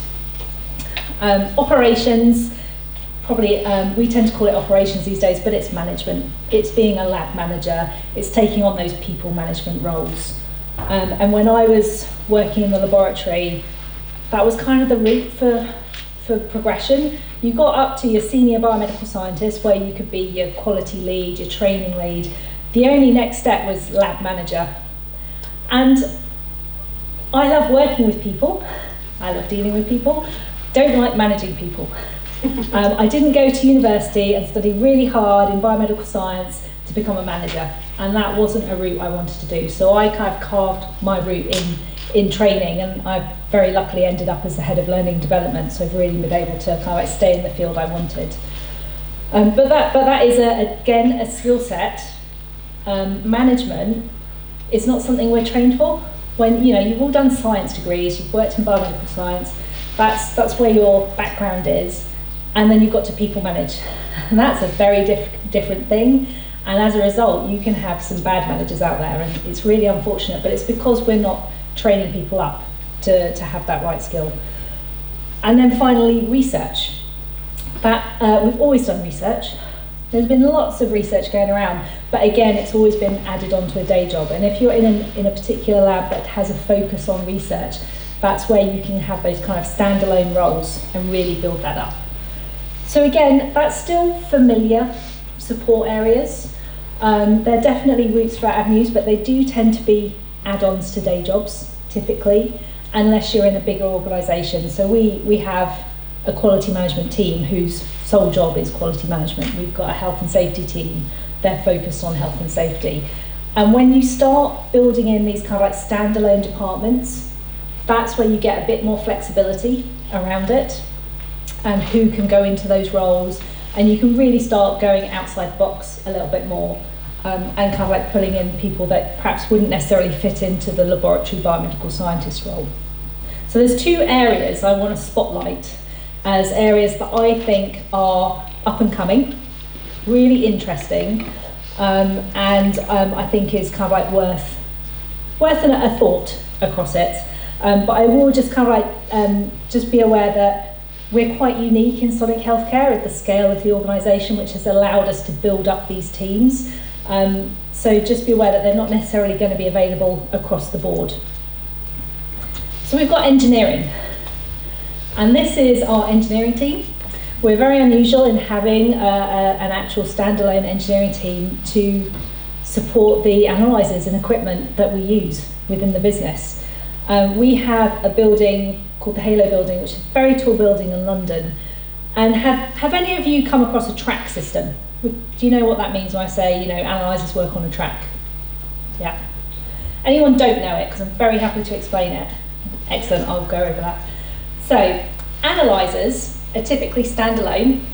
So, that's, I don't have a pointer, but that photo there, like all those white boxes and everything, that's an analyzer. How do you get the samples onto that analyzer? Typically, you'd have a person who'd pick them up and load them onto an analyzer. A track automates it. So picture some kind of super duper Scalextrics, remote controlled car track system around a lab, and you literally just load it on in one point, and then the track fires off samples all the way around the place, and they go onto the analyzer, they do their thing on the analyzer, they then pop back off onto the track, and they might, depending on what tests are requested, go to a different analyzer, and the IT then manages and prioritises which tests. It can be as brainiac as knowing that, okay, that analyzer is running low on that reagent, so I'll only fire off a small number, and then I'll divert the rest to another analyzer that's got plenty of reagent on there. That one's got an error on it, I'll shut that one down. So that kind of links into the IT of getting all of that kind of like software programmed and built so that it actually works properly. So that's a track system, and in the other picture, you can just see this helix, well, it is a helix, but that thing in the background. Normally a track just operates on one level. So that's it. We have a 10-storey building in London, and that track goes up and down as well, and it goes through these little helixes. So they basically go up a spiral and then back down a spiral. It's really cool to look at. And when we first put it into this building, we're the only company in the UK that has put a track in on this scale. And we love being first in doing stuff, but that does mean we have to put up with the glitches and all the little gremlins that come with being the first of doing something. And when we first went live, as expected, there were a few little blips, we had people going inside those spirals to try and fish out a sample. It's a bit of a tight squeeze, I have to say, but you know, there were up step ladders and somebody hanging onto their legs, leaning down into it.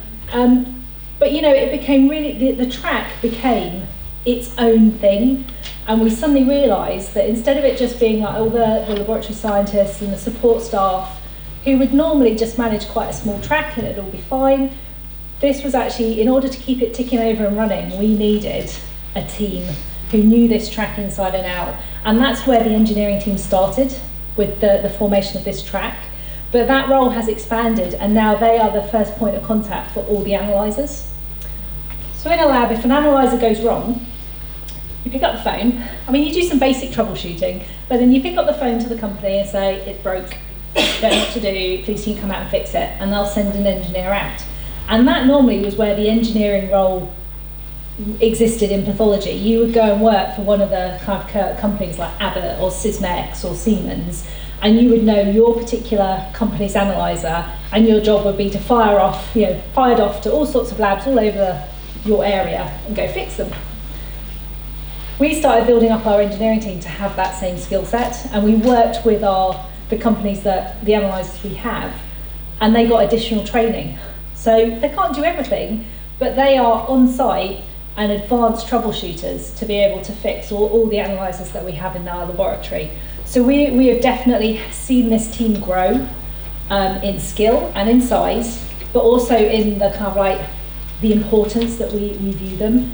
They are a really crucial part of the team that help our laboratories keep going day after day. So I think that is a really interesting area. If you're kind of keen to kind of like, you know, have more of a technical hands-on, then engineering is a really interesting area. If you ever liked, I don't know, I didn't do it, but I remember my brother always used to love like taking apart toasters and putting them back together again, and you know, they never worked afterwards, but yeah, we didn't burn down the house, so that was a success.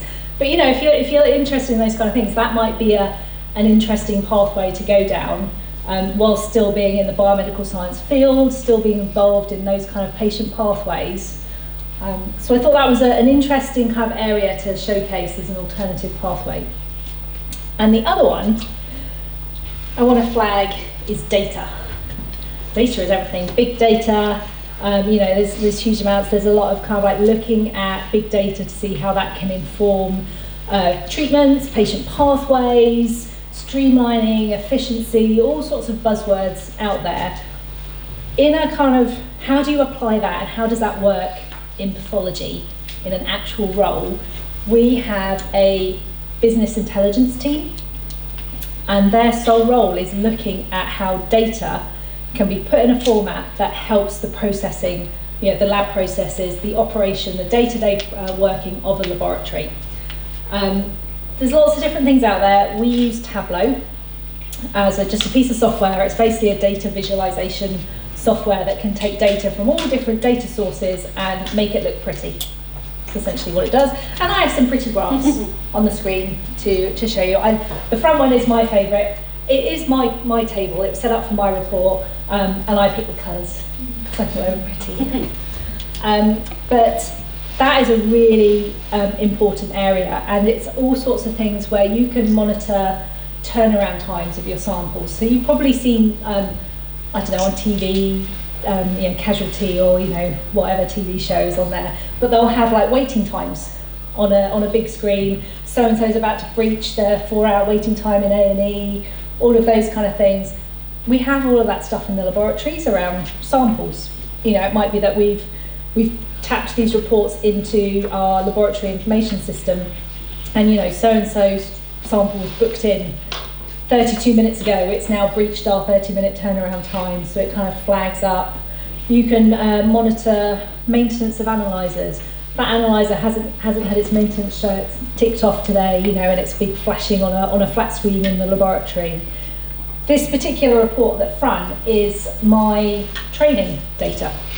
So I manage a learning management system, which is basically e-learning. It's a training website.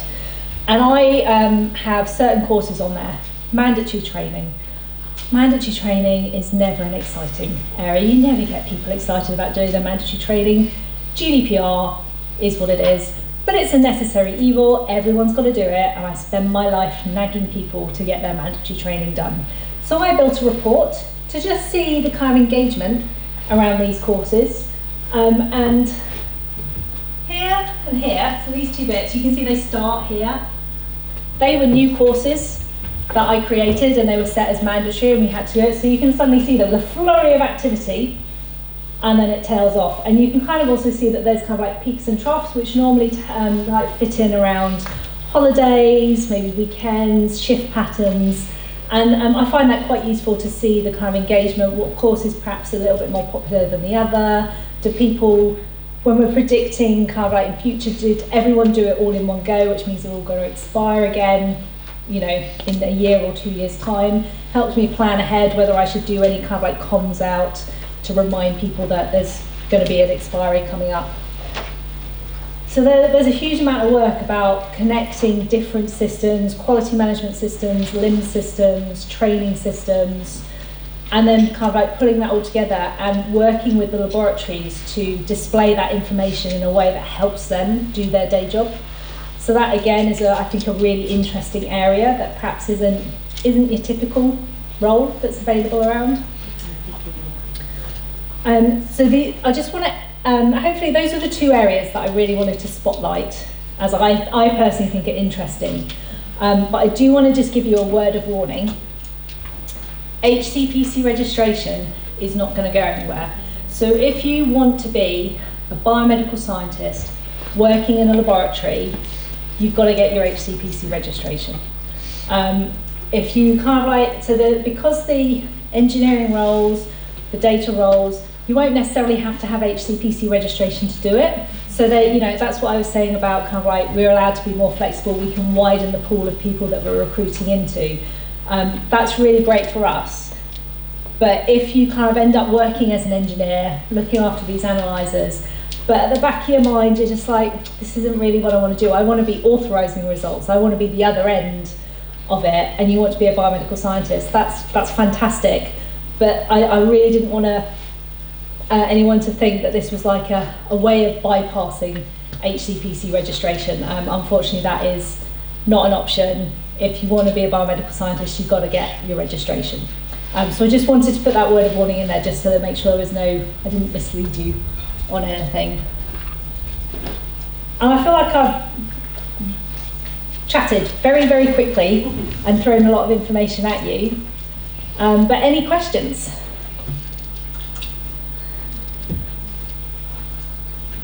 Yes? Thanks, Wendy. I'm one of the academics at the University of Essex. Do you accept placements? It's a very interesting area. Do you accept placement students? We do, yes. So we tend to work with local universities where possible. And in London we've got quite a few. But we do have like labs up north as well, so we look at local universities there. But yes, we do offer them. It's always a bit of an interesting challenge to do it because they're very popular. But no, we do. We offer all sorts of training. We've on any given day, we've probably got about 50 to 60 registration portfolios under training at any given time. Probably about 35 specialist portfolios. I mean, it's across the organisation. It's not on any one site, but that's the only way that we develop our staff is by supporting their training. So absolutely. Yeah, thank you. Okay, round of applause for Wendy.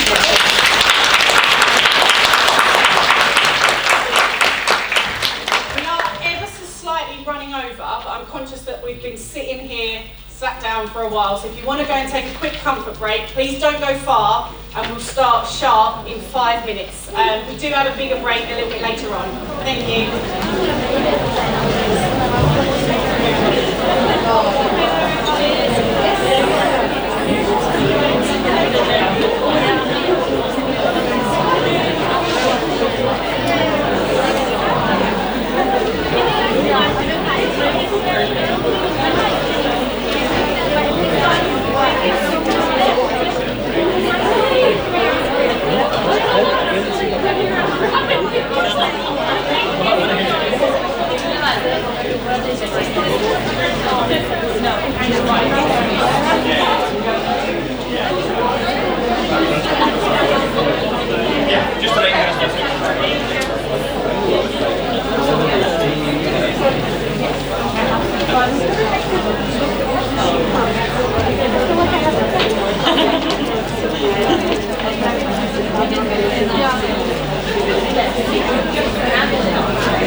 I work within the industry that you're all hopefully looking to join. An overview of Zenopa, we're based in Buckinghamshire, but we recruit for scientific and healthcare roles all across the UK and also in Europe. So in terms of the sectors we cover the pharmaceutical industry, diagnostics, life science, and a lot of the companies that are here exhibiting we work in partnership with. So when they're looking for new candidates or new people to join them, they ask us to help them find kind of the correct candidate. So in terms of the candidates we recruit for, that's across all levels, so entry level such as yourself, so graduates. We also work with PhDs and then healthcare professionals that have been working for however many years. So in terms of the scientific industry, if someone said to you a career in science, I think a lot of people might automatically assume that means working in a lab, being a scientist or working in some kind of lab-based environment. But actually that's not the case at all. Our core area of business is the commercial scientific sector. So for people that might have a passion for science but want to be in more of a customer-facing role or out and about in the field, visiting different labs rather than staying in one place, we recruit for those kinds of positions. So in terms of some of the roles we cover, that's such as scientific sales, scientific marketing, product specialist and product management. We also do more of the technical roles, so application specialists or maybe office-based technical support. Some of the representatives that you would have seen here today as well in the main hall, so it's their job to come to these exhibitions and educate you on their products as well, and we recruit for representatives such as that.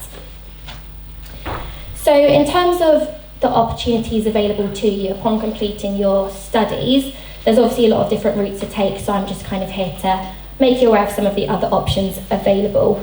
In terms of picking the route you want to go down, it is important to focus on what drives you, what your motivators are. So for some of you, you might love working in a lab, being hands-on, a lot more practical, whereas other people might want to go out and talk to people, maybe more of a varied environment. So it's just thinking about your own motivations and where you think that fits in with your long-term career path. So the first step in securing your ideal role is deciding what it is that you can see yourself doing long term and then putting all your efforts into making that happen. So once you've decided the types of roles or the routes you want to take, it's then important to make yourself attractive to those companies. It's all well and good knowing that you want to go into scientific sales, but how is a company going to view you as a candidate? So as a recruitment consultant, we've got more of an insight as to what companies are looking for. They're looking for individuals with genuine passion and interest in the industry. Your CV should be a reflection of that. So it shouldn't just be a standard, this is my education, I'll go for any job that will take me. It's really important to highlight in your profile section what you're looking for, your own interests, and why you're interested in moving into these types of positions. And as a recruiter, that's the first thing we scan for when looking at CVs. We also recruit for candidates across a range of different platforms. So for example, job boards such as CV Library, Reed, and then also more social media based such as LinkedIn. So if you are looking for new positions, it's really important to get yourself out there, broadcast yourself on those platforms and start making a network. Even if that's not how you end up getting your first job, that could be how you get your second, your third, and how you build a career and contacts in the industry long term. So in terms of the recruitment process and how companies such as Zenopa can help you, it's very easy to register. It's just sending across your CV and an overview of the roles you're interested in. We then give you a call, we talk through your background and your experience, and we essentially help you find your dream job. So as a recruitment consultant, we're essentially a matchmaking agency, but for candidates and clients rather than, anything else. We guide you through the process fully. So in terms of your initial application to the company, we then coach you through the interview process. We also do kind of practice interviews. For example, if you've never been in a commercial interview, it can be quite a scary thing, so we help coach there. And then also, if you do get a job offer, we help you negotiate the best deals. We help you find the right company. For example, you might get offered a few different positions, and we help you kind of consult as to what would be the best choice for yourself. So kind of in summary of what we can offer you, in terms of when you first enter the industry, it can all be a bit overwhelming. Zenopa has the benefit of over 30 years working in this space. The majority of the people here we work with, we've got those connections, and we can help provide that inside information that you might not have just by looking at their website. We're there to kind of provide that more in-depth knowledge and be more consultative to you. And once you've finished your studies and you're graduating and you're looking for that next step, there's so many opportunities out there. It's important that you have someone that can help guide you through that process. Whether that is looking for a role in the lab or looking in an office or in a field, Zenopa is someone that can help you with that. So my advice to you would be to think about what you enjoy doing and what you're looking to do long term, and then put all of your efforts into that and using your CV and your experience to really help you get there. So Zenopa's purpose is to help you find your ideal role, and hopefully when you are all ready to start looking, we can play a part in that for you. Thank you.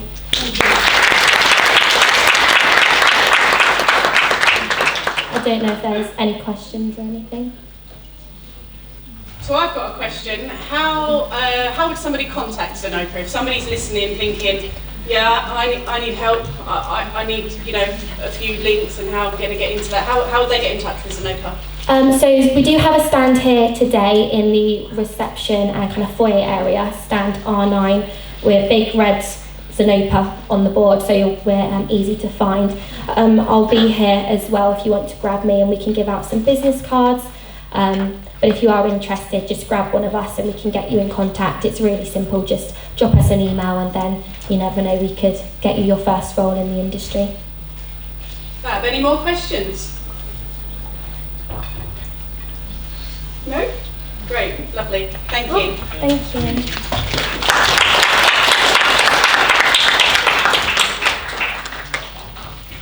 So I'd now like to welcome Tahmina onto stage. Tahmina is an IBMS council member, wealth of experience, and she's going to jump straight in with some top tips for trainees. Thank you. Thank you, Sherri. So as Sherri said, I'm Tahmina, council member with the IBMS. Just give you a bit of an introduction as to how I got to where I am. Can everyone hear me? So I started off 12 years ago, like many of you guys sat here today, as a student. I did the Applied Biomedical Science programme at MMU, and I completed a 12-month placement at the Christie Hospital. Did that over 12 months. After completing my placement, I went back to university to complete my final year of the degree. On completion, I was then offered a job at the Christie as an MLA. So I did that for about 6 months, and a position came up in the biochemistry department, which I was successful in securing. Sort of rotated around biochemistry, haematology and transfusion for about 12 months, and I decided I wanted to specialise in haematology and transfusion. So I went on to complete the specialist diploma with the IBMS in haematology and transfusion. And also completed a master's at the same time in haematology and transfusion.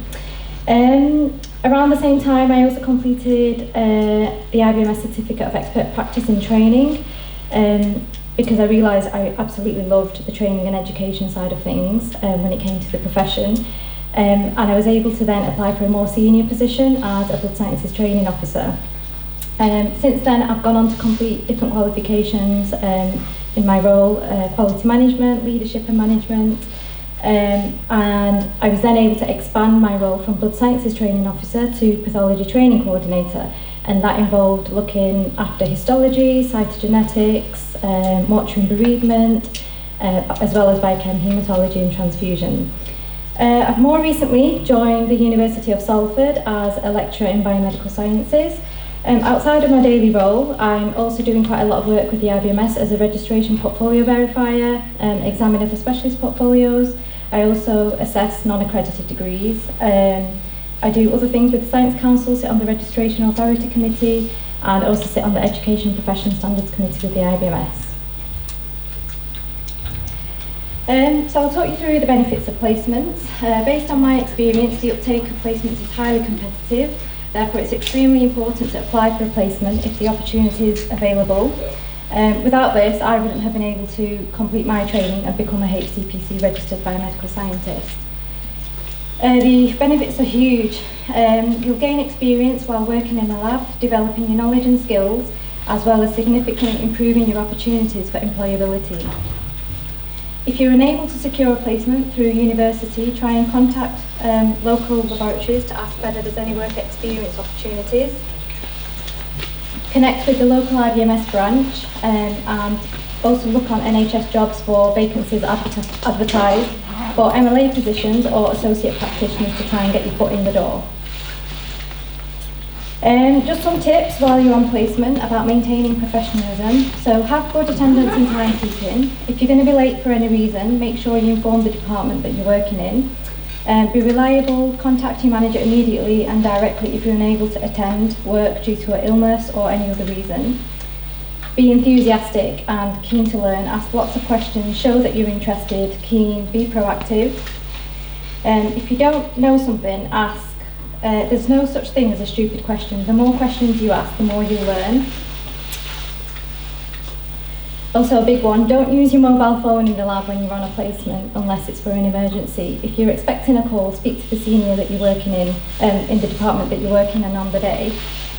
But I've seen trainees come into the lab sometimes, and not just from an infection control purpose. If you're easily distracted, you could make mistakes, and we've got patients at the end of the day where we're processing samples, so it's really important that you don't use your phone in the lab.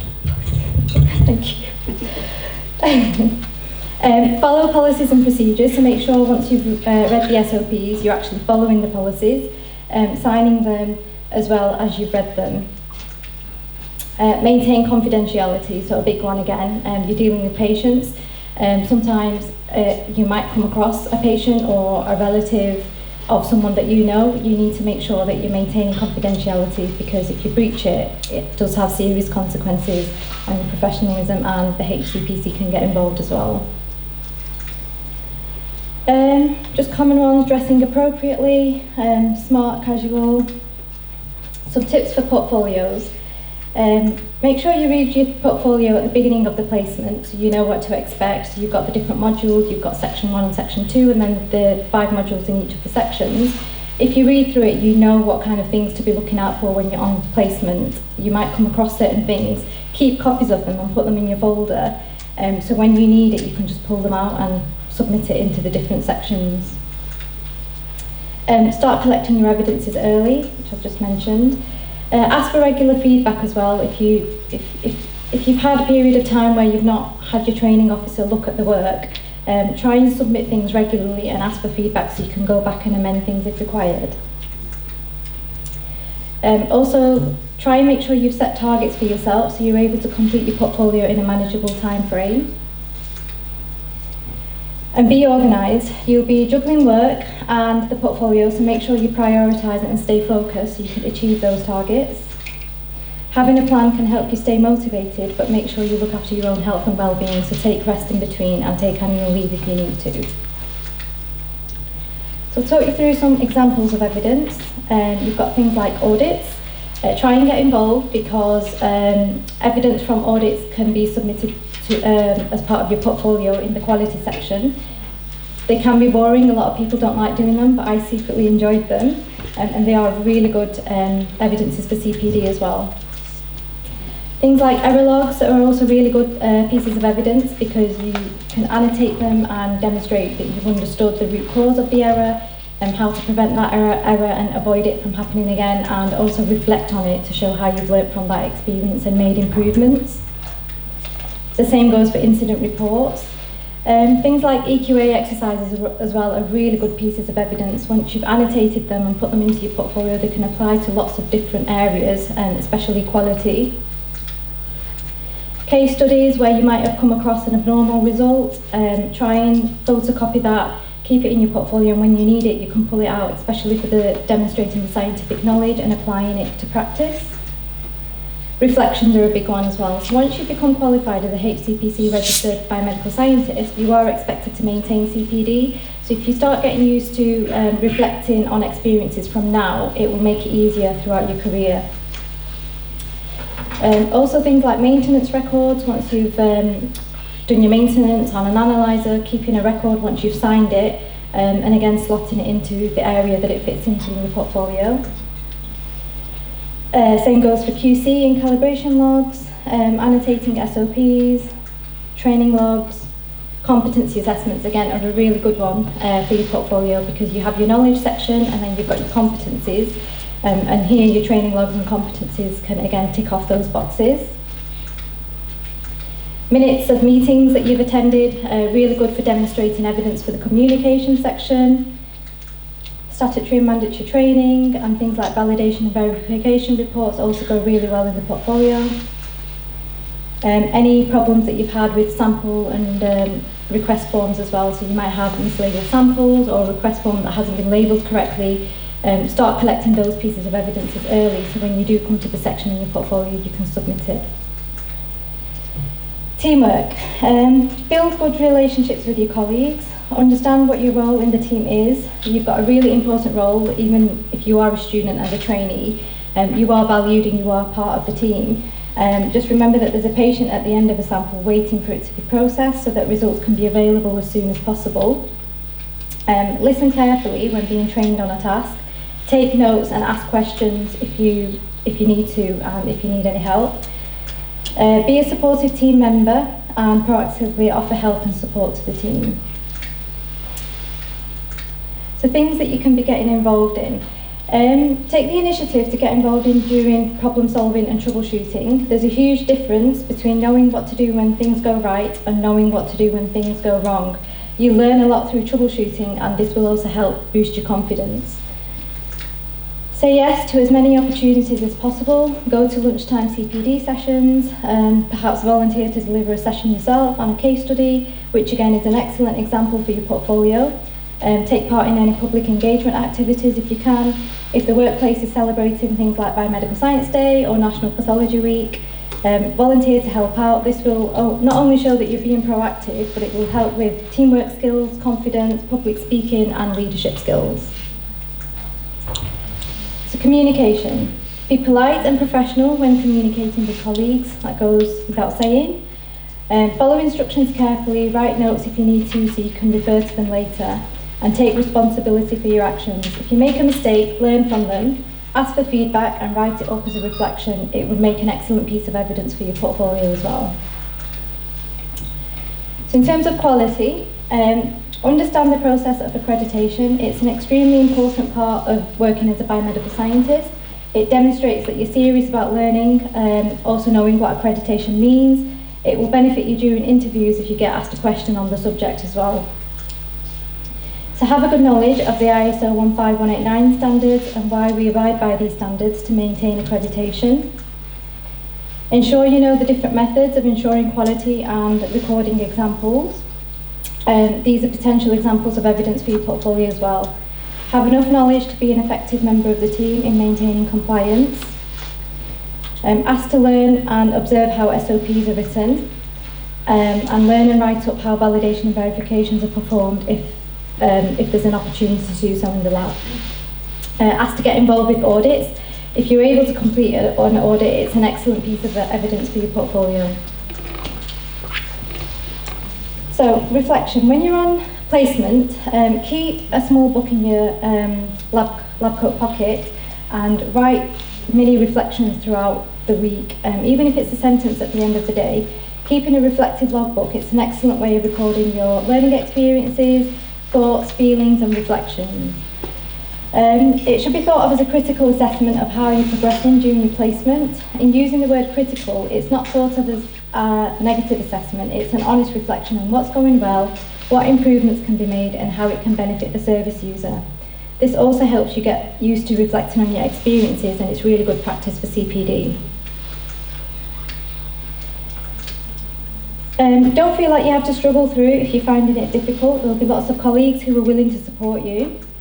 If the work you're doing isn't what you would expected or hoped for, speak to your training officer.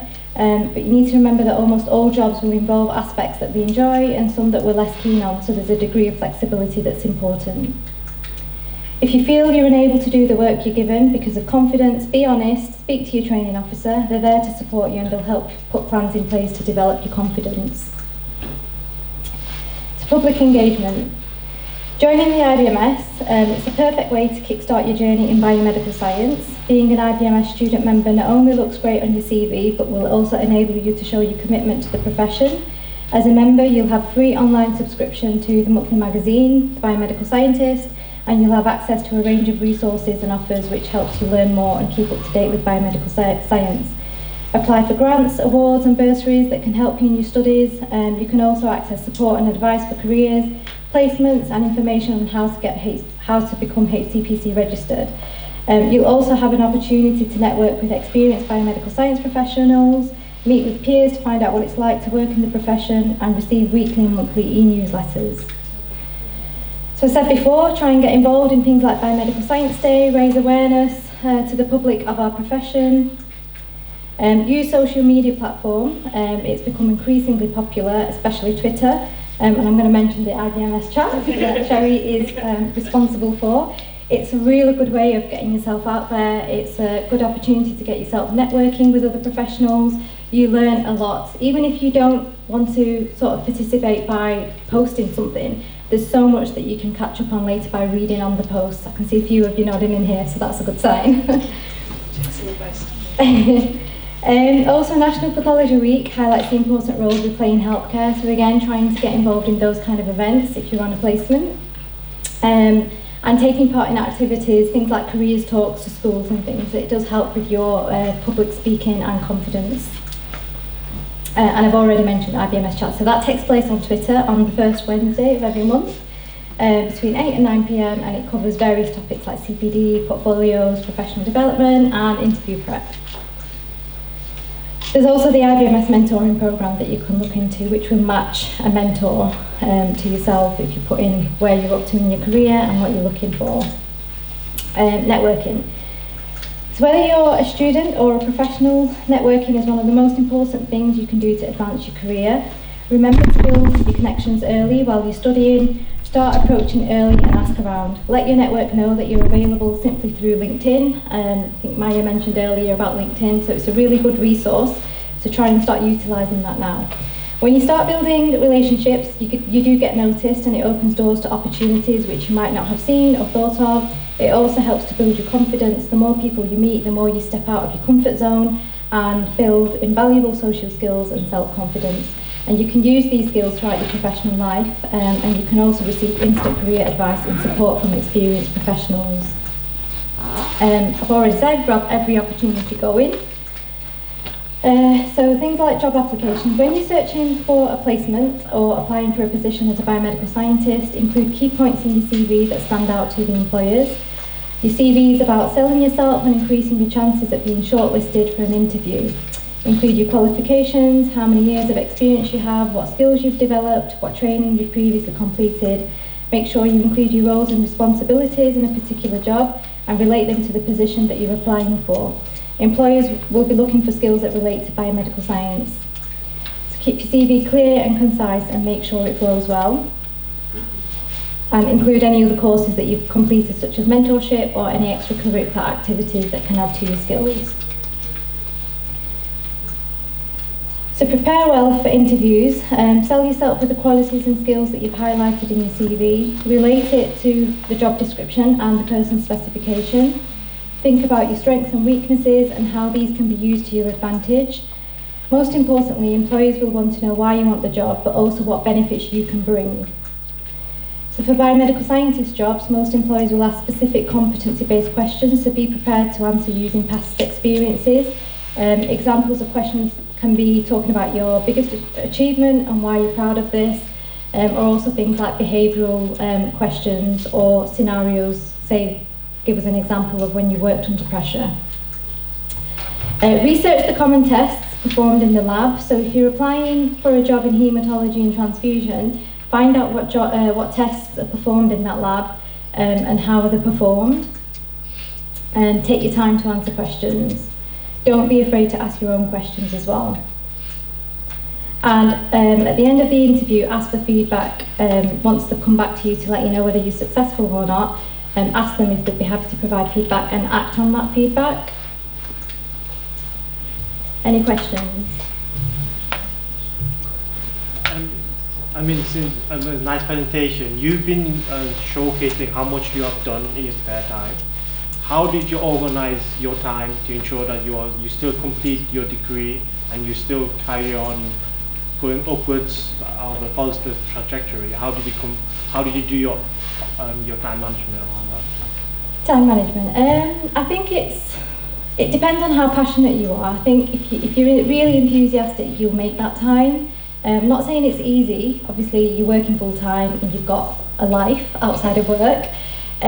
But for me personally, I think it was from about 2015 onwards that I realised it was training that I really wanted to go into. So I put myself out there. I know that when you're in a job and you're working in a lab, sometimes it's not always easy to do the extra things that you want. So I kind of put myself forward and it kind of grew organically. I was putting my hand up for extra responsibilities. Some of it I was doing in my own time, and I also did shift work. So when I was working night shifts, I was on my own in the lab looking after biochem, haematology and transfusion, and you'd have quiet periods. So I'd make sure I'd first cover the bench work, do what needed to be done, do any of my admin type tasks, and then focus on anything else outside of work that I could be doing. I did a lot of it during night times. It wasn't easy. In 2015, I started my masters, and I was also working night shifts, and I'd just gone back to work after maternity leave. For me, nights worked really well, especially working on the night shifts and things, making use of that time. I'd also say when you're learning on the job, sometimes people might see some of these extra things as extra work, but a lot of it is down to CPD as well. So something you might be doing as part of your job that you're not actually realising you're developing skills without knowing. So a lot of that, I think when I was working in my role as training officer, a lot of the activities I kind of separated them out and looked at some of the tasks that I could kind of put in my CV and how they contributed towards teamwork, confidence, leadership skills. Is that all right? Any other questions? Thank you for listening. Thank you.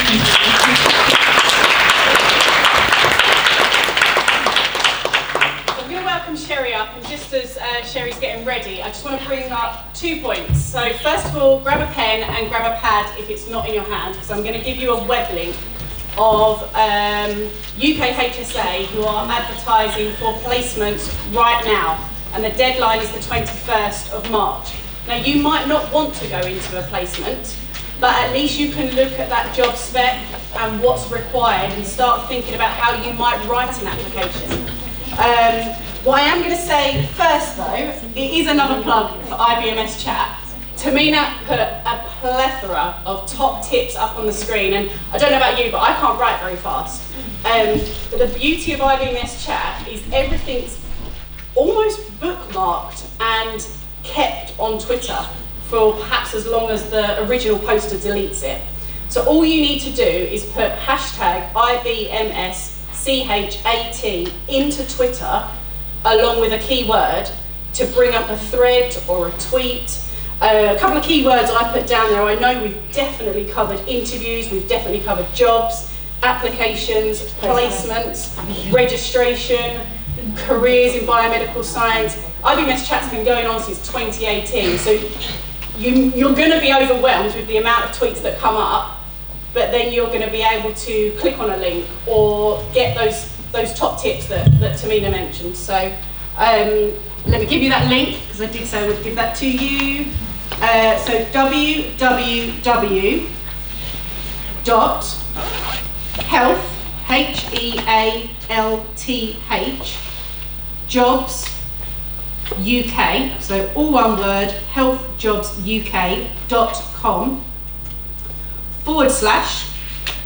/job, J-O-B, /V for Victor, and then I'm going to give you a couple of numbers, so 3991084. So I'm just going to read that back to you. So that's www.healthjobsuk.com /job /V3991084. So even if you're not interested in placements, you can have a look at what's required and start thinking about how you would I've write. just watched them type that in real time. So. Amazing! There we go. Thank you. Lovely. Welcome, Sherri. No worries, I've got to wait for my slides now. just while I'm waiting for my slides to appear, can I just do a bit of a quick poll to wake you all up, because you've been brilliant, and welcome to IBMS. Who is here for the first time today? Brilliant. Now, first year students, second year students, third year students, graduates. Mix. Brilliant. And masters. And masters. I apologise. We do have those students going from our master's courses. So, I'm Sherri Scott. I am a senior lecturer at Nottingham Trent University. I am a practice-based lecturer. I have worked for 20 plus years in clinical biochemistry before I decided that my passion for training wasn't being realised. So I moved to the university to do it full time. So I took my main role at the university, as well as course lead for our apprenticeship students, is to advocate for placements and to help our students develop employability skills, so that if they want to be a biomedical scientist, they can achieve that. So, how do I get... I think they're going to have to do it for me. So, no, please say no. So, I'm a lecturer, so I start every lecture with some objectives. So, if you are going to be doing some reflection today, you might want to link to these objectives. So, I'm going to be helping you gain an understanding of what we mean by placements. I'm going to give you an insight into the expectations and responsibilities of placements, and also help you gain some knowledge on how to secure some placements. There are some quite heavy text slides because I love to throw information in there. Please feel free to take as many pictures as you want. Don't worry about trying to jot it all down. A lot of this information will be invaluable to you if you go for a placement interview. So, one of the questions they might ask you on an interview is, what is a biomedical scientist? What do you understand by the role? Well, biomedical science can cover all sorts of disciplines. I'm biochemistry, Sherri's microbiology, and I got that right, which is really yeah. Tahmina was hematology, blood sciences, but there's also genetics, andrology, cell path. There are lots of different disciplines. Just because you're going into a placement in one particular discipline doesn't mean that's where you might end up as a biomedical scientist. It's a generic qualification in the registration portfolio, so bear that in mind. But that being said, you want to do your research. If you're going to go into a placement, you want to try and have some idea of the lab that you're going to be going into. Biomedical scientist is a very important role. We play a major role in getting the diagnostic test results to the clinicians. 70% of those diagnoses made by the clinicians are as a result of the work that biomedical scientists do. And I don't think it's really emphasised enough that biomedical science is there, or the biomedical scientist is there to protect the public. There has been a lot of talk about it's difficult to get into the profession. There's been a lot of talk about the need for an accredited degree. But this is all to protect the public. You need a level of training and knowledge to be able to do that role. Training is fundamental to quality and safe practice. So, where do our biomedical scientists work? Well, 2 examples, the clinical labs, the public health. That is not the end of the story. Biomedical scientists can work in many different roles. I work in HE. I've also got other hats. I work for the Science Council. You can work for NICE. You can work for NEQAS, which is involved in quality assurance. You can work in research laboratories. You can work, as I say, in NHSBT, in veterinary labs. You can work for the Military of Defence. There are lots of different roles out there. And once you get into those roles, you progress, so you can go into quality, into training, into management. But there's some fundamentals that we understand from the role of biomedical scientists. But it's also worth knowing that there is something that fits all. There are lots of different disciplines with lots of different attributes. So some biomedical scientists will work 9 till 5. Not as many as they did.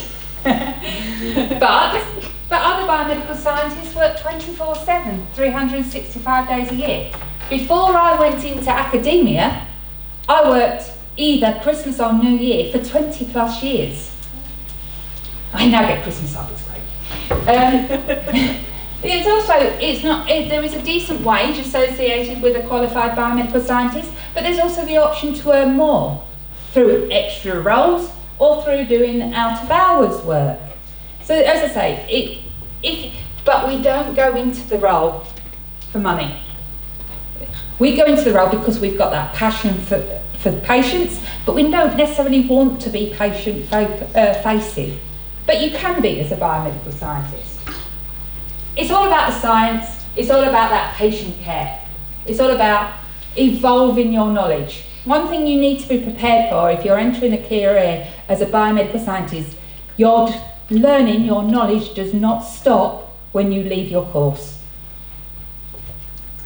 So, I want to just touch on a little bit about regulation and professionalism. It's been possibly covered before in the earlier slides, but this again will come up in any interview when you're going for a trainee biomedical scientist role or a placement interview role.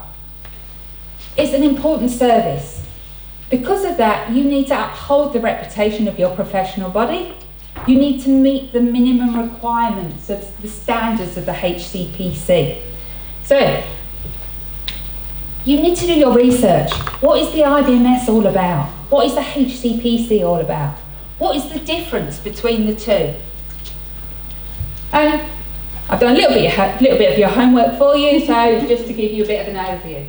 So IBMS, they're the main professional body. They're the ones that have put on this fabulous event over the next few days.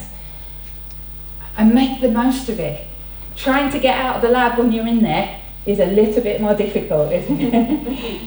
They publish educational resources, so there is lots of support for students that are wanting to get into the profession. They promote the role. We love doing the job we do, so we want more people to go into that role. And it is, many of you will know that having an accredited degree is a really big advantage when you want to be a biomedical scientist. They also publish professional guidance, so there is guidance there for us to practice so that we perform that safe and quality service. Whereas the HCPC, they're the ones setting those standards, those 15 standards of proficiency that we are expected to evidence against and perform and continually maintain at a high level. So there's conduct standards. There's proficiency standards, but there's also the CPD standards, and this is great CPD, not only for you guys, but for me as well. I am developing my communication skills, and I had to do a bit of research to make sure I hadn't missed anything out on these slides. So, why do a placement? Well, it's took me 10 minutes, but I finally got to the topic of my talk. A biomedical scientist is a legally protected title.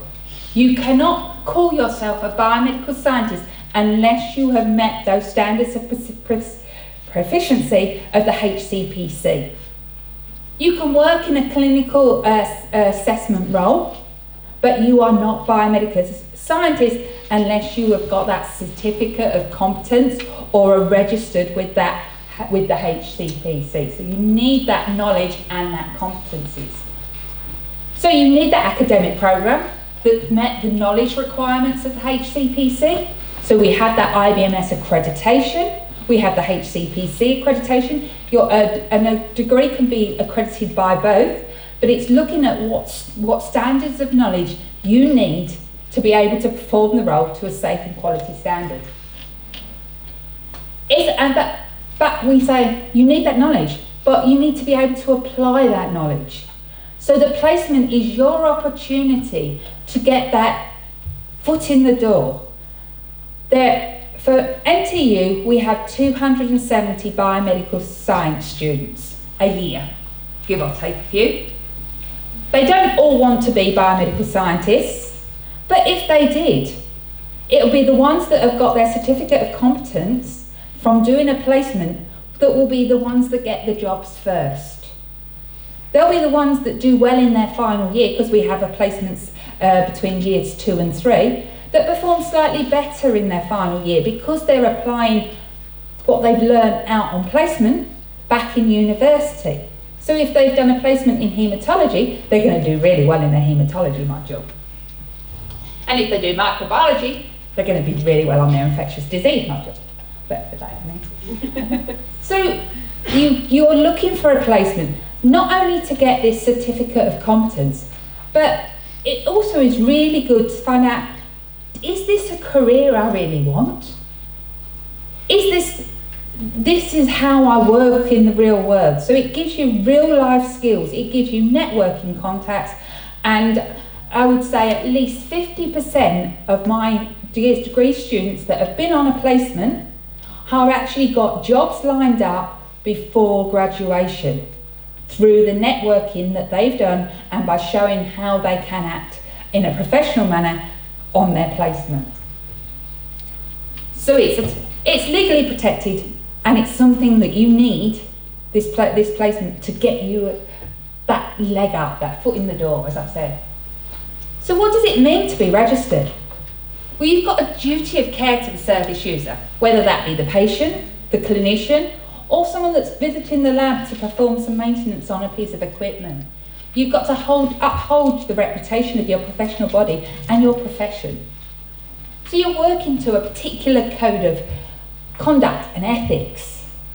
And you need to remember that when you're going for the placement, not right from when you go for an interview and you're conducting yourselves in a professional manner, to when you actually go out at night after you're registered. Because you're on a register, you need to stay on that register. So you don't want to bring the profession into disrepute.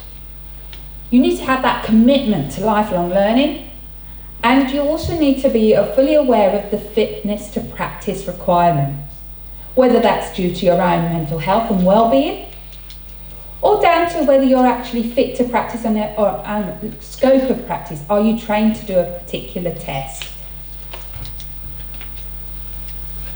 So go out, research the HCPC, research the IBMS, find out what it's all about, and have a look at those 15 standards of proficiency. They will potentially come up in your interviews, but not only that, you will start to recognise some of the key words of things you are already doing at university. So, what is the IBMS training placement? This portfolio, this registration portfolio, is a collection of evidence. As Tahmina said, you are taking opportunities from your training in the lab to build a portfolio. How many of you do a skills portfolio through your universities? Some of you? This is basically what the registration portfolio is, but you're bringing your evidence towards the standards of proficiency. And those standards of proficiency could be something like health and safety, data protection, equality and diversity, right through to performing standard investigations. So what skills do you need to go on to placement and be a biomedical scientist? Well, you need analytical skills. You need to be able to problem solve. You need to be able to work things out. You need that practical lab experience. So when you're writing your CV or in your interview, showcase the practical experience that you've done at university. Show examples of where you've been able to prioritise tasks, because you'll be expected to do that in a role as a biomedical scientist. You need to show flexibility, being able to adapt. There's been a lot of adaptation over the last couple of years, haven't there, Cherie? Think about attention to detail. Check your CVs, check your applications.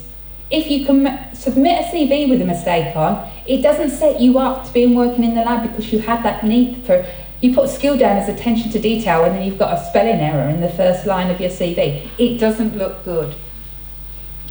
You'll be expected to work alone, so you might have examples of where you've worked alone on a project, but you'll also be expected to work collegiately as a team. So have some examples of where you've worked as a team member. And these are the things that you'll be doing on your placement. You'll be learning to perform investigations, tests. You'll be giving results out when you've been trained to do so and recognise when those results are correct. You'll be processing samples. You'll be prioritising workload. You'll be identifying errors and abnormal results, so we will train you in that. You have to maintain the equipment that you're using, and you need to make sure that you've got the relevant stocks of materials and reagents to be able to perform those.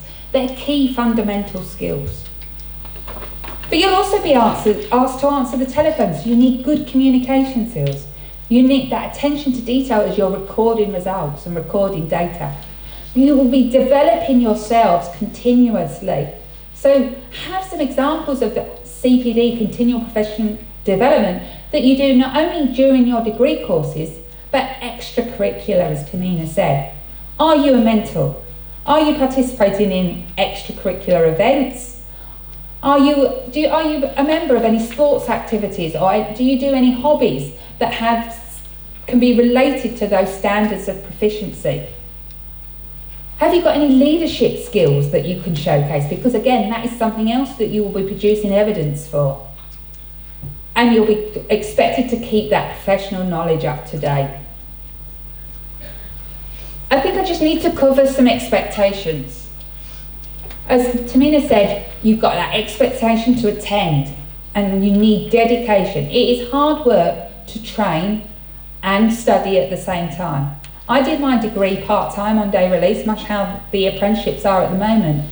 You are completing a portfolio around your work. You will hopefully get some protected time to do that, but there are no strict guarantees, because the service need will always come first. It doesn't matter how many times we harp on that training is fundamental, getting the result out will supersede that every time. So be aware of that. Be willing to put in some of your own time to complete this work.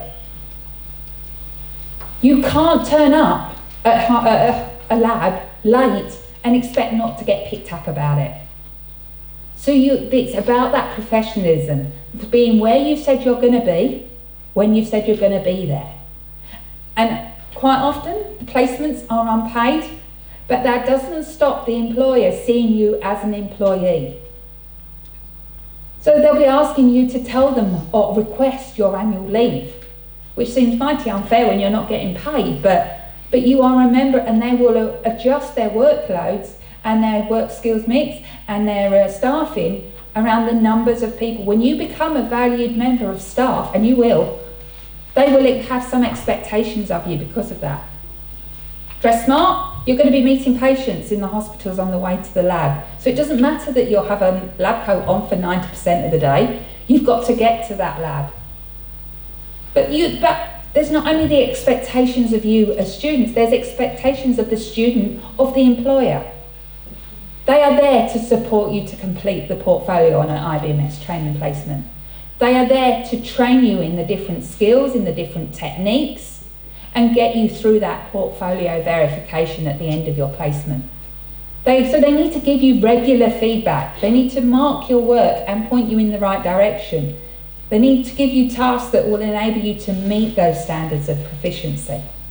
And they generally will be expected to give you a little bit of time to help you do that. It's not unrealistic to ask them to give you some time to complete that portfolio.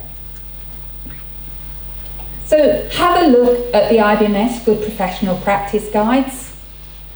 Have a look at the behaviour that's expected of you for when you graduate and you become on the register.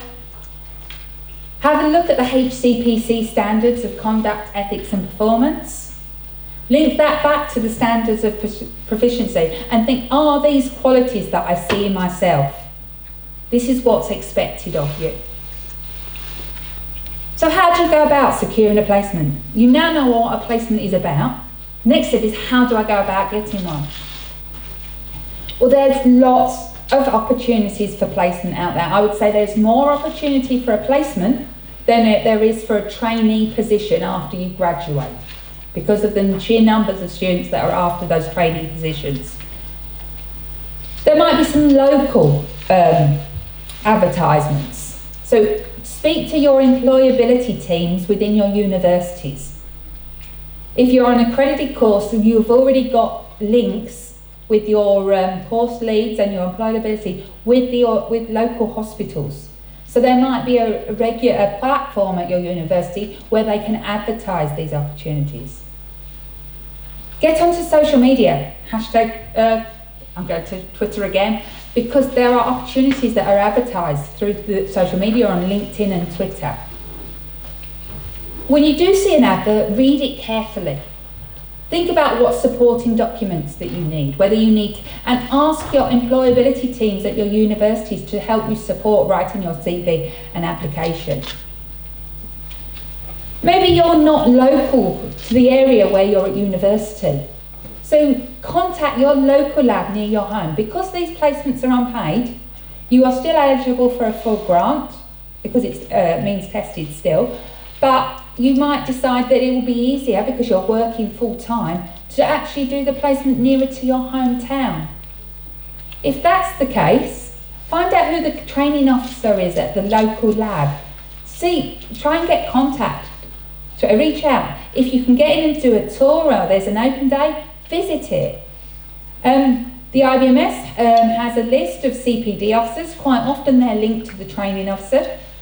You might, if you get on the internet websites of the hospitals, they will have a list of key people. Even if they're not the ones involved in employing the place or sorting out placements, they can put you in touch with the people that are. And always look for an IBMS training approved lab, because you can't complete your portfolio if that lab hasn't got that IBMS pre-registration training status. So make use of the employability team. Make use of any academics that have links with the hospitals. NTU has 9 HCPC registered members of staff. We've got links, but your local universities will also have HCPC, either lecturers that are employed full-time or guest lecturers. Catch one of the guest lecturers from your local hospitals at the end of their presentation. Ask them if they have placement students, or if they could give you the contact details of people that might be able to help. Reiterate, it is unpaid, but that being said, there is usually opportunities during the placement to actually get paid. Quite a few of the labs have bank staff. Bank staff is like a temporary contract. It's like an agency worker, but is actually employed by the hospital. Once you've shown that you can actually do the job and that you're a valued member of staff, you can start signing up to this bank rota and working out of hours. Quite often that bank role can then continue into your final year of university. If you've graduated and you're after a placement, seek out work experience opportunities. And bearing in mind that, as I say, it might be a case that you might have to ask for an internship. Free labour. Who's not going to turn down free labour? But it gives you the opportunity to get the experience you need to then seek a training role, or if they see that you're doing a really good job, either get a bank role or support you through the portfolio in your own time. So it's just be willing to, you have to put some effort in. You have to get, any experience is better than no experience. So even if this, you can't get a placement in an IBMS training approved lab, because there's fierce competition out there, there's more people that want the placements than actually placements going. Get a placement in something that's related to the field that you want to go into. It will give you a benefit when you graduate, even if you can't get that portfolio. And you can download a copy of the reference copy of the registration portfolio, so you should go and start pre-collecting evidence of all the things you've done at university. One thing I definitely say is, look on your courses at the coursework that you're expected to do, and seek where those pieces of coursework can actually feed into evidence for the portfolio. So it reduces the amount of work you need to do either on that placement or in that training role. And quite often, if you are concerned about the unpaid nature, speak to your local employability team, because there's grants and funding on top of the maintenance alone available to you. You just need to be able to ask for it.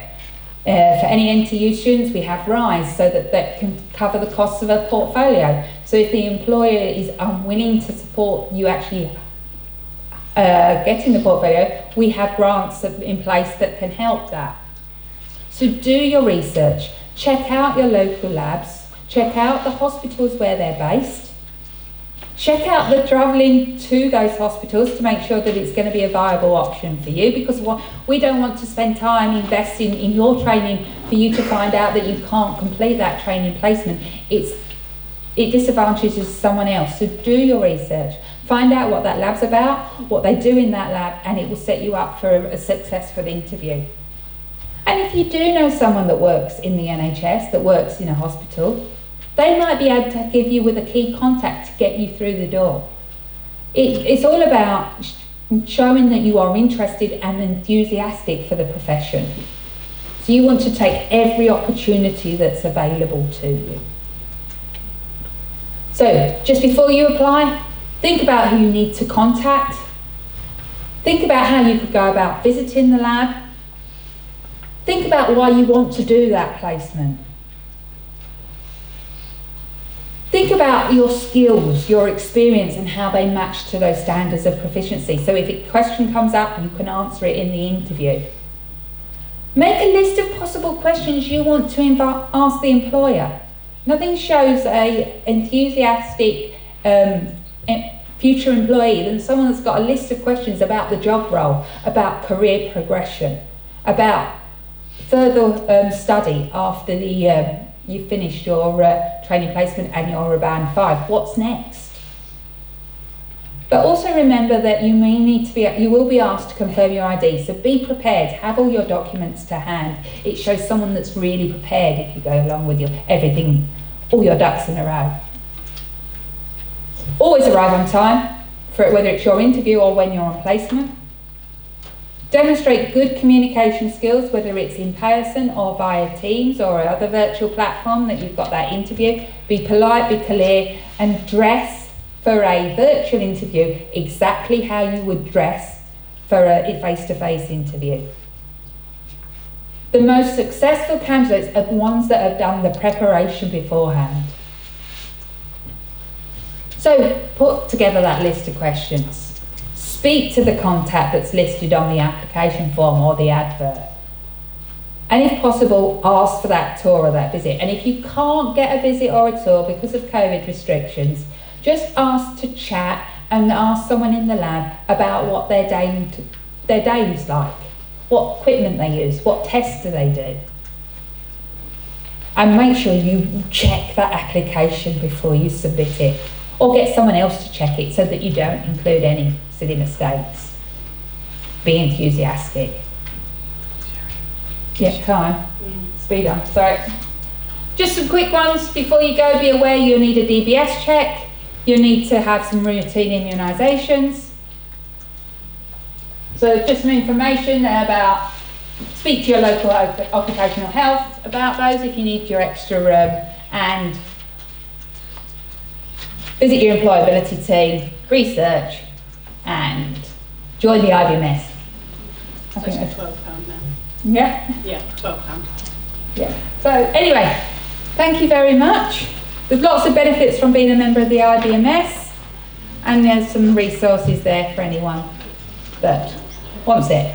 And you can reach me on @TeachBiomed on Twitter, also searching Sherri Scott on LinkedIn, and I am always happy to help anyone that's shown an interest in becoming a biomedical scientist.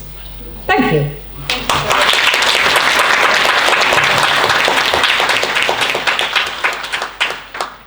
So we are really tight for time. I do absolutely need to apologise. We haven't been able to get the tea and coffee to come to us.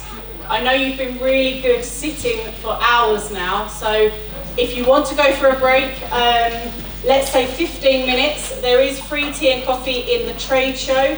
It's a little bit of a walk, so please go straight there, straight back. I'm going to be around, Sherri's going to be around, Amy's around. Come and have a chat, and we'll see you in 15 minutes. Thank you.